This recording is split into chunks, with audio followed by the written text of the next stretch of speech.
നമസ്കാരം. ന്യൂസ് 18 പൊതുവേദിയിലേക്ക് സ്വാഗതം. ഇന്ന് ചെന്നൈയിൽ അതിനിർണായകമായ ഒരു യോഗം തമിഴ്നാട് മുഖ്യമന്ത്രി എം.കെ. സ്റ്റാലിൻ്റെ നേതൃത്വത്തിൽ നടന്നു. കേരള മുഖ്യമന്ത്രി പിണറായി വിജയൻ, അതോടൊപ്പം തന്നെ തെലങ്കാന മുഖ്യമന്ത്രി രേവന്ത് റെഡ്ഡി, പഞ്ചാബ് മുഖ്യമന്ത്രി ഭഗവത് സിംഗ് മാൻ, കർണാടക ഉപമുഖ്യമന്ത്രി ഡി.കെ. ശിവകുമാർ ഇന്ത്യയിലെ മണ്ഡല പുനർനിർണയം നടത്തിയാൽ നഷ്ടമുണ്ടാകുന്ന സംസ്ഥാനങ്ങളിൽ നിന്നുള്ള പ്രധാനപ്പെട്ട രാഷ്ട്രീയ പാർട്ടികളുടെ പ്രധാന നേതാക്കൾ, മുൻ മുഖ്യമന്ത്രിമാരടക്കമുള്ളവർ പങ്കെടുത്ത ഒരു യോഗമായിരുന്നു. ഈ യോഗം മണ്ഡല പുനർനിർണയത്തിനെതിരെയുള്ള നിലവിലെ ആ മണ്ഡല പുനർനിർണയ രീതിക്ക് എതിരെയുള്ള വിമർശനമാണ് ഉന്നയിച്ചത്. അത് പിൻവലിക്കണം എന്നുള്ള ആവശ്യം ആണ് ഉന്നയിക്കുന്നത്. ഇതിൽ രണ്ട് വാദങ്ങൾ ഉന്നയിക്കുന്നവരുണ്ട്. ബി.ജെ.പി. പ്രധാനമായും മണ്ഡല പുനർനിർണയത്തിന് വേണ്ടി വാദിക്കുന്നു. മറ്റ് പാർട്ടികളൊക്കെ അതിന് എതിരായ നിലപാട് സ്വീകരിക്കുന്നു. എല്ലാ പാർട്ടികളുമല്ല, ഇതിൽ നഷ്ടമുണ്ടാകുന്ന സംസ്ഥാനങ്ങളിലെ പാർട്ടികൾ. വളരെ ലളിതമായി പറഞ്ഞാൽ മണ്ഡല പുനർനിർണയം ഇങ്ങനെയാണ്. ഒരു 10 ടീമുകൾ അടങ്ങുന്ന ഒരു ക്രിക്കറ്റ് അസോസിയേഷൻ ഉണ്ട് എന്ന് കരുതുക. ഓരോ ക്രിക്കറ്റ് ടീമിലും 15 മുതൽ 25 വരെ അംഗങ്ങൾ ഉണ്ട് എന്ന് കരുതുക. ഒരു പ്രത്യേക ഘട്ടം കഴിഞ്ഞപ്പോൾ ഈ അംഗങ്ങളെ ഇങ്ങനെ കൂട്ടിക്കൊണ്ടിരുന്നാൽ ആ ക്രിക്കറ്റ് അസോസിയേഷൻ്റെ നിലനിൽപ്പിന് തന്നെ ഭീഷണിയാവും എന്ന് വന്നപ്പോൾ അസോസിയേഷൻ എല്ലാ ടീമുകളോടും പറയുന്നു, ഇനി മുതൽ നിങ്ങൾ അംഗങ്ങളെ കൂട്ടുന്നത് നിർത്തണം, അല്ലെങ്കിൽ നിങ്ങൾ അംഗങ്ങളെ കുറയ്ക്കണം എന്നുള്ളൊരു മാനദണ്ഡം മുന്നോട്ട് വെക്കുന്നു. 7 ടീമുകൾ അത് അംഗീകരിച്ച് നിലവിലുള്ള അംഗങ്ങളെ തന്നെ നിലനിർത്തി ടീമൊക്കെ ഉണ്ടാക്കി അവർ കളികളുമായി മുന്നോട്ട് പോകുന്നു. എന്നാൽ 3 ടീമുകൾ അങ്ങനെയല്ല. ഇവരുടെ ആ ഉപദേശങ്ങളൊക്കെ തള്ളിക്കളഞ്ഞുകൊണ്ട് അവർക്ക് തോന്നിയതുപോലെ എത്ര പേരെ വേണമെങ്കിലും എണ്ണം കൂട്ടിക്കൊണ്ട് ടീമിൽ അംഗങ്ങളുടെ എണ്ണം കൂട്ടുന്നു. കുറേ കാലം കഴിയുമ്പോൾ ഒരു ദിവസം അസോസിയേഷൻ പെട്ടെന്ന് പറയുന്നു, ഇനി മുതൽ അംഗങ്ങളുടെ എണ്ണത്തിൻ്റെ അടിസ്ഥാനത്തിലാണ് അസോസിയേഷനിലേക്ക് പ്രതിനിധിയെ നിശ്ചയിക്കുന്നതും ടീമിനുള്ള വിഹിതം നൽകുന്നതും എന്ന് പറയുന്നത്. അപ്പോൾ എന്താണ് സംഭവിക്കുന്നത്? വളരെ സിമ്പിളാണ്. അസോസിയേഷൻ്റെ പൊതു നന്മയ്ക്ക് വേണ്ടി അവർ പറഞ്ഞത് കേട്ട ആ ടീം അംഗങ്ങളുടെ പ്രാതിനിധ്യം കുറയുന്നു, അവരുടെ വിഹിതം കുറയുന്നു. അത് കേൾക്കാതിരുന്നവരുടെ വിഹിതം കൂടുന്നു, പ്രാതിനിധ്യം കൂടുന്നു. ഇതുതന്നെയാണ് മണ്ഡല പുനർനിർണയത്തിലും സംഭവിക്കുന്നത്. കേരളവും കർണാടകയും തമിഴ്നാടും തെലങ്കാനയും ആന്ധ്രയും അടക്കമുള്ള ദക്ഷിണേന്ത്യൻ സംസ്ഥാനങ്ങളൊക്കെ ജനസംഖ്യാ നിയന്ത്രണം ഫലപ്രദമായി നടപ്പാക്കി. അതുകൊണ്ട് നമ്മുടെ ജനസംഖ്യയിൽ വലിയ വർധനമുണ്ടായില്ല. യു.പിയും രാജസ്ഥാനും ബീഹാറും ഇതൊന്നും കേട്ടിട്ടേ ഇല്ല. അവിടെ ജനസംഖ്യയ്ക്ക് യാതൊരുവിധ കുറവുമില്ല. അവിടുത്തെ ജനസംഖ്യ ഇങ്ങനെ വല്ലാതെ കൂടി. ഇപ്പോൾ കേന്ദ്ര സർക്കാർ പറയുന്നു, ഈ ജനസംഖ്യ കൂടിയ മേഖലയിലൊക്കെ നിലവിൽ ബി.ജെ.പിയുടെ ശക്തി കേന്ദ്രങ്ങളായതുകൊണ്ട് ഇനി ജനസംഖ്യയുടെ അടിസ്ഥാനത്തിൽ മണ്ഡലങ്ങളെ പുനർനിശ്ചയിക്കാം, എന്നിട്ട് മണ്ഡലങ്ങളെ അങ്ങനെ നിശ്ചയിക്കാം. അങ്ങനെ വരുമ്പോൾ സ്വാഭാവികമായും യു.പിയിലെ 80-ൽ നിന്ന് യു.പിയിലെ ആകെ എം.പിമാരുടെ എണ്ണം 127 വരെ കൂടാം എന്ന് പറയുന്നത് കൃത്യമായ കണക്കുകളും ഫോർമുലയും ഒന്നും വ്യക്തമല്ല. എന്നാലും നിലവിലെ കണക്കുകളൊക്കെ വെച്ച് അത്രയും കൂടാമെന്ന് പറയുന്നു. ബീഹാറിന് അതുപോലെ കൂടുന്നു. എന്നാൽ കേരളവും തമിഴ്നാടും ഒക്കെ ഉള്ള നിലവിലുള്ള എം.പിമാരുടെ എണ്ണം ഒന്നുകിൽ കുറയും, അല്ലെങ്കിൽ 743-ൽ നിന്ന് 750-ലേക്ക് ഉയർത്തിയാൽ അവിടെയൊന്നും എണ്ണം കൂടില്ല. താരതമ്യേന ദക്ഷിണേന്ത്യൻ സംസ്ഥാനങ്ങൾ, കർണാടക ഒഴികെ, കർണാടകയിൽ തന്നെ ഇടയ്ക്ക് വന്നു എന്നതിനപ്പുറത്തേക്ക് ബി.ജെ.പിക്ക് വലിയ സ്വാധീനമുള്ള സംസ്ഥാനങ്ങളല്ല. ബി.ജെ.പിക്ക് വിരുദ്ധമായ ശക്തമായ സംസ്ഥാനങ്ങളാണ് ദക്ഷിണേന്ത്യൻ സംസ്ഥാനങ്ങൾ. അതുകൊണ്ട് തന്നെ അവിടുത്തെ എം.പിമാരുടെ എണ്ണം കുറയ്ക്കുക, മറ്റ് സ്വന്തമായി സ്വാധീനമുള്ള സംസ്ഥാനങ്ങളിലെ എണ്ണം കൂട്ടുക എന്നുള്ള തന്ത്രമാണ് ഇപ്പോൾ ബി.ജെ.പി. പ്രയോഗിക്കുന്നത് എന്നുള്ള സംശയമാണ്, അല്ലെങ്കിൽ അത്തരമൊരു ഗുരുതരമായ ആരോപണമാണ് ഉന്നയിക്കുന്നത് ഈ പ്രധാനപ്പെട്ട ദക്ഷിണേന്ത്യൻ സംസ്ഥാനങ്ങളിലെ മുഖ്യമന്ത്രിമാരൊക്കെയും. അവർക്കൊപ്പം പഞ്ചാബിൽ നിന്നുള്ള ഭഗവത് സിംഗ് മാനൊക്കെ ഉണ്ട്. പഞ്ചാബും ജനസംഖ്യാ നിയന്ത്രണം ഫലപ്രദമായി നടപ്പാക്കിയ സംസ്ഥാനങ്ങളാണ്. ഫലത്തിൽ വിദ്യാഭ്യാസപരമായി മുന്നോക്കം നിൽക്കുന്ന സംസ്ഥാനങ്ങളൊക്കെയാണ് ഇത് നടപ്പാക്കിയത്. അത്തരം സംസ്ഥാനങ്ങളിൽ ബി.ജെ.പിക്ക് സ്വാധീനശേഷിയിൽ കുറവുള്ളൂ എന്നതുകൊണ്ടുകൂടി ബി.ജെ.പി. അടുത്ത തെരഞ്ഞെടുപ്പ് വിജയിക്കാൻ വേണ്ടിയുള്ള തന്ത്രമായി കൂടി മണ്ഡല പുനർനിർണയത്തെ കാണുന്നു എന്നുള്ള രാഷ്ട്രീയ വ്യാഖ്യാനം കൂടി വരുന്നുണ്ട്. ഈ സാഹചര്യത്തിലാണ് ന്യൂസ് 18 പൊതുവേദി ഈ വിഷയം ചർച്ച ചെയ്യുന്നത്. പ്രേക്ഷകർക്കും പ്രതികരിക്കാം. ദക്ഷിണേന്ത്യൻ സംസ്ഥാനങ്ങളെ ഒതുക്കാനുള്ള ബി.ജെ.പിയുടെ നീക്കമാണോ ഈ മണ്ഡല പുനർനിർണയം?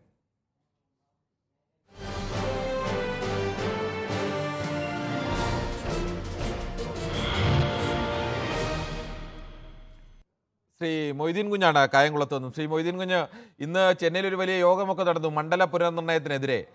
ബി.ജെ.പി. അങ്ങനെ ഒരു മണ്ഡല പുനർനിർണയം നടത്തി ഈ ബി.ജെ.പിക്ക് സ്വാധീനമില്ലാത്ത ദക്ഷിണേന്ത്യൻ സംസ്ഥാനങ്ങളിൽ നിന്നുള്ള എം.പിമാരുടെ എണ്ണം കുറയ്ക്കാനും യു.പിയിൽ നിന്നൊക്കെയുള്ള എം.പിമാരുടെ എണ്ണം കൂട്ടാനും ഒക്കെ ഉള്ള ഒരു തന്ത്രത്തിന്റെ ഭാഗമാണോ ഇത്? നമസ്കാരം കിരൺ. നമസ്കാരം. ഞാൻ എന്റെ ഒരു അഭിപ്രായം പറയുകയാണെങ്കിൽ അങ്ങനെയല്ല, പൊതുവെ മൊത്തത്തിൽ എല്ലാ സംസ്ഥാനത്തേക്കും ഈ എം.പിമാരുടെ എണ്ണം കുറയ്ക്കണം. കാരണം എന്താ വെച്ചാൽ പൊതുജനങ്ങളുടെ കാശാണ്. ശ്രീ മൊയ്തീൻ കുഞ്ഞ്, നമ്മുടെ വിഷയം അതല്ല. നമ്മുടെ വിഷയം ഇപ്പോഴുള്ള എം.പിമാരുടെ എണ്ണം അല്ല. എം.പിമാരുടെ എണ്ണം കുറയ്ക്കണം, പൊതുജനങ്ങളുടെ കാശും മറ്റൊന്നും അല്ല വിഷയം. നിലവിലുള്ള സ്ട്രെങ്ത് ഇപ്പൊ കേരളത്തിൽ നിന്ന് 20 പേരുണ്ട്, തമിഴ്നാട്ടിൽ നിന്ന് 39 പേരുണ്ട്. അത് 543 അംഗ ലോക്സഭയിൽ തമിഴ്നാട് 39 പ്രധാനമാണ്. അത് 750 വരുന്ന ലോക്സഭയിലാകുമ്പോൾ അതിന്റെ പ്രാധാന്യം കുറയും. അല്ല, 750 ആക്കുമല്ലേ ചെയ്യേണ്ടത്. ഈ 543 എന്നുള്ളത് മണ്ഡല പുനർനിർണയം വേണോ വേണ്ടയോ എന്നുള്ളതാണ് വിഷയം. വേണ്ട. ശരി, ഓക്കെ, താങ്കളുടെ അഭിപ്രായം വ്യക്തമാണ്. നമുക്ക് മറ്റു പ്രശ്നത്തിലേക്ക് കൂടി പോകേണ്ടതുണ്ട്. മറ്റ് കുഞ്ഞഹമ്മദാണ് കോഴിക്കോട് നിന്നും. ശ്രീ കുഞ്ഞഹമ്മദ്, താങ്കൾക്ക് എന്ത് തോന്നുന്നു? ഈ BJP ഇപ്പോൾ ഒരു മണ്ഡല പുനർനിർണയ അജണ്ടയുമായി വന്നിരിക്കുന്നത് ദക്ഷിണേന്ത്യൻ സംസ്ഥാനങ്ങളെ ഒതുക്കുക എന്നുള്ള തന്ത്രത്തിന്റെ ഭാഗമാണോ? നമസ്കാരം, പറഞ്ഞോളൂ. ശ്രീ കുഞ്ഞഹമ്മദ് പറഞ്ഞോളൂ. നമസ്കാരം സാറേ. നമസ്കാരം. നമ്മുടെ കേരളത്തിന്റെ അഭിപ്രായം കേരള മുഖ്യമന്ത്രി പിണറായി വിജയൻ ജനറൽ അവതരിപ്പിച്ചിരിക്കും. അതെ, അത് BJPക്ക് സാധ്യതയില്ലാത്ത സംസ്ഥാനങ്ങളിൽ സീറ്റ് കൂട്ടുകയും ഇല്ലാത്ത സംസ്ഥാനങ്ങളിൽ സീറ്റ് കുറയുകയും തന്ത്രമായിരുന്നു. കേരളത്തിൽ ഇന്ത്യയിൽ 330 സീറ്റാ BJPക്കുള്ള കൂട്ടിയെടുക്കേണ്ട പരിപാടിയായിരുന്നു. ഒറ്റക്കെട്ടായി എതിർക്കണേന്. ശരി. ശ്രീ ഉണ്ണികൃഷ്ണനാണ് പോത്തൻകോട് നിന്നും. ശ്രീ ഉണ്ണികൃഷ്ണൻ, താങ്കൾക്ക് എന്ത് തോന്നുന്നു? ഈ കേരളമടക്കമുള്ള ദക്ഷിണേന്ത്യൻ സംസ്ഥാനങ്ങളെ ലോക്സഭാ പ്രാതിനിധ്യം കുറയ്ക്കാൻ വേണ്ടിയുള്ള BJPയുടെ ഒരു തന്ത്രത്തിന്റെ ഭാഗമാണോ ഇപ്പോഴത്തെ ഈ ഡീലിമിറ്റേഷൻ? നമസ്കാരമുണ്ട്. നമസ്കാരമുണ്ട്. ഇപ്പൊ പറഞ്ഞാല് വേറെ സംശയമൊന്നുമില്ല, അത് 100% ഉറപ്പാണ്. താങ്കൾ പിന്നെ ഇത് ഈ ഏത് സ്റ്റുഡിയോയിലാണ്? ഇപ്പൊ എനിക്ക് സംശയമാണ്, ഇത് എവിടെ ഇരുന്നാണ് സംസാരിക്കുന്നത്? ഇത് നമ്മുടെ കഴക്കൂട്ടത്താണ് നമ്മുടെ സ്റ്റുഡിയോ, തിരുവനന്തപുരത്ത്. കഴക്കൂട്ടോ? അതെ. കഴക്കൂട്ടോണെങ്കിൽ എനിക്ക് നടന്നു വരാനുള്ള ദൂരമല്ലോ. ഇടയ്ക്കൊക്കെ നടന്നു പോരാ, നമുക്ക് സ്റ്റുഡിയോ ഒക്കെ കണ്ടിട്ട് പോരാം. അയ്യോ, ഞാൻ അവിടെ വന്നിട്ട് ഇതിൽ കയറി സംസാരിച്ചിട്ട് വരായിരുന്നു, അല്ലെ ഞാൻ ഒരാഴ്ച കൊണ്ട് കഷ്ടപ്പെട്ടിട്ടും കിട്ടുന്നില്ല. അതോ, അതാണ് വിഷയം. അപ്പൊ ഇനിയിപ്പോ ഇടയ്ക്കൊക്കെ ദൂരമുള്ളേ. അതോ, പോത്തൻകോട് ഇവിടെ വരെ നടക്കണ ഇച്ചിരി കൂടുതൽ നടക്കണമല്ലോ. എനിക്ക് നിങ്ങളെ പിന്നെ ഈ സ്റ്റുഡിയോ അറിഞ്ഞോണ്ടേ ഉള്ളൂ. എനിക്ക് പിന്നെ ഞാൻ ഡെയിലി വന്ന് അവിടെ കയറി നമ്മുടെ ആക്കുളത്തേക്ക് തിരിയുന്ന റോഡ് അറിയില്ലേ, ബൈപ്പാസിലാ MGM സ്കൂൾ അറിയാമല്ലോ? MGM school. MGM സ്കൂളിലെ തൊട്ടടുത്ത കെട്ടിടമാണ് SFSന്റെ കെട്ടിടമാണ്. എന്റെ പൊന്നു സാറേ, ഞാൻ വിവാഹം കഴിച്ചിരിക്കുന്നത് അവിടെ നിന്നാണ്. ആണോ? ശരി. അപ്പൊ ഇനിയിപ്പോ ഭാര്യ വീട്ടിലോട്ട് പോകുമ്പോഴൊക്കെ ഇടയ്ക്ക് നമ്മുടെ ഓഫീസൊക്കെ സന്ദർശിച്ചു. എനിക്ക് വല്ലപ്പോഴും പിന്നെ ഒരു വിഷയം സംസാരിക്കണമെങ്കിൽ മൊബൈലിൽ കൂടെ നടക്കില്ല.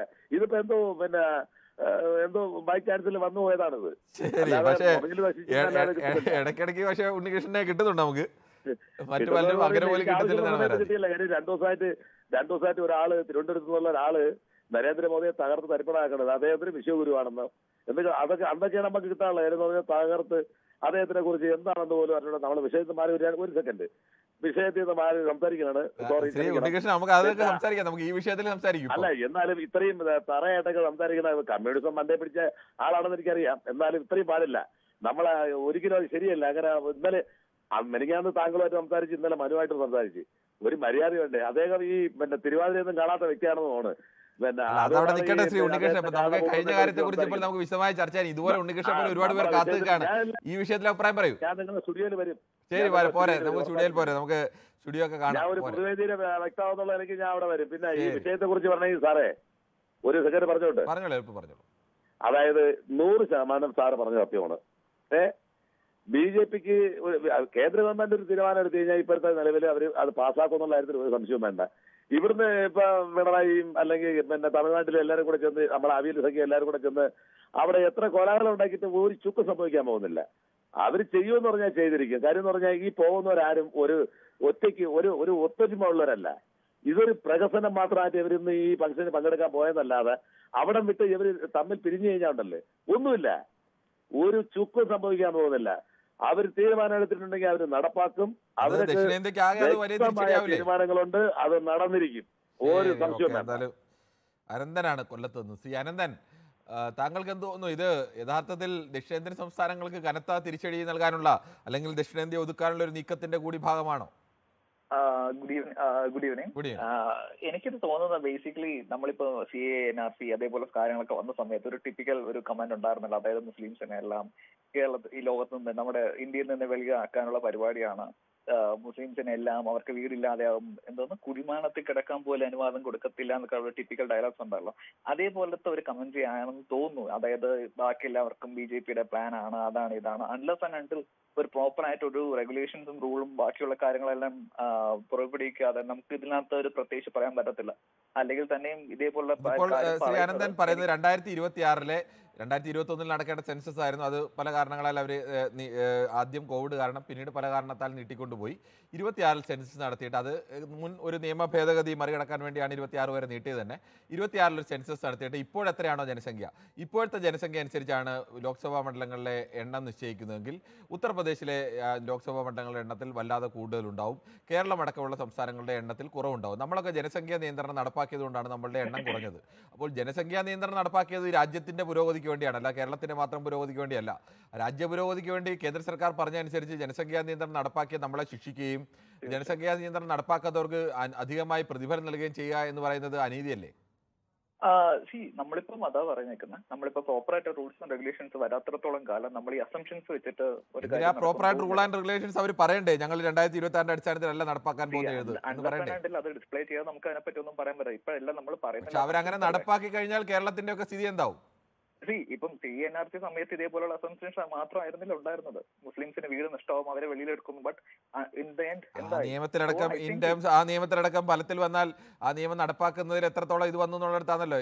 ഫലത്തിൽ വന്നു കഴിഞ്ഞാൽ ഇതെല്ലാം ഈ പറഞ്ഞ ആശങ്കകളൊന്നും പൂർണ്ണമായും തള്ളിക്കളയാവുന്നല്ലോ. പറഞ്ഞുകൊണ്ടിരുന്നത് ചേട്ടാ, നമ്മൾ മുമ്പ് ഇതേപോലെ പറഞ്ഞുകൊണ്ടിരുന്നത്. അതായത് CNRC കാര്യത്തിൽ ഇതൊക്കെ പറഞ്ഞുകൊണ്ടിരുന്നത്. അനന്തരം അത് വ്യക്തമായി പറയേണ്ടത് കേന്ദ്ര സർക്കാരല്ലേ, അവരെന്താണ് പറയാത്തത്?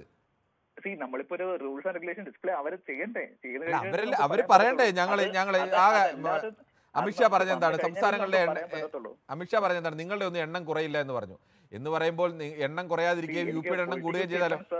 എനിക്ക് പൊളിറ്റിക്കൽ സ്റ്റേറ്റ്മെന്റ്സ് ആയിട്ട് വലിയ അറിയില്ല ആരെന്ത് പറഞ്ഞത്. ബട്ട് മോസ്റ്റ് പ്രോബ്ലി ഞാനിപ്പോ നോക്കുന്നത് വെച്ച് കഴിഞ്ഞാൽ ഇതാണ്, ഇതിന്റെ കറക്റ്റ് ആയിട്ടുള്ള കാര്യങ്ങൾ, റൂൾസും ബാക്കിയുള്ള കാര്യങ്ങളും. ശരി, താങ്കൾ ആ കറക്റ്റായ കാര്യങ്ങൾ തന്നെ ചിന്തിച്ച് അത്തരം കാര്യങ്ങൾ തന്നെ നോക്കൂ. അത് നോക്കുമ്പോൾ എനിക്ക് തോന്നുന്നു താങ്കളുടെ അഭിപ്രായത്തിൽ മാറ്റം ഉണ്ടാവുമെന്ന് പ്രതീക്ഷിക്കുന്നു. എന്തായാലും താങ്കൾക്കും അത് പരിശോധിക്കാം. കേരളത്തിന് നേട്ടമാണോ കോട്ടമാണോ ജനസംഖ്യാ വർധനവ് ഇന്ത്യയിലെ സംസ്ഥാനങ്ങളിലൊക്കെ കണക്കുകൾ നമ്മുടെ വെബ്സൈറ്റുകളിൽ തന്നെ ലഭ്യമാണ്.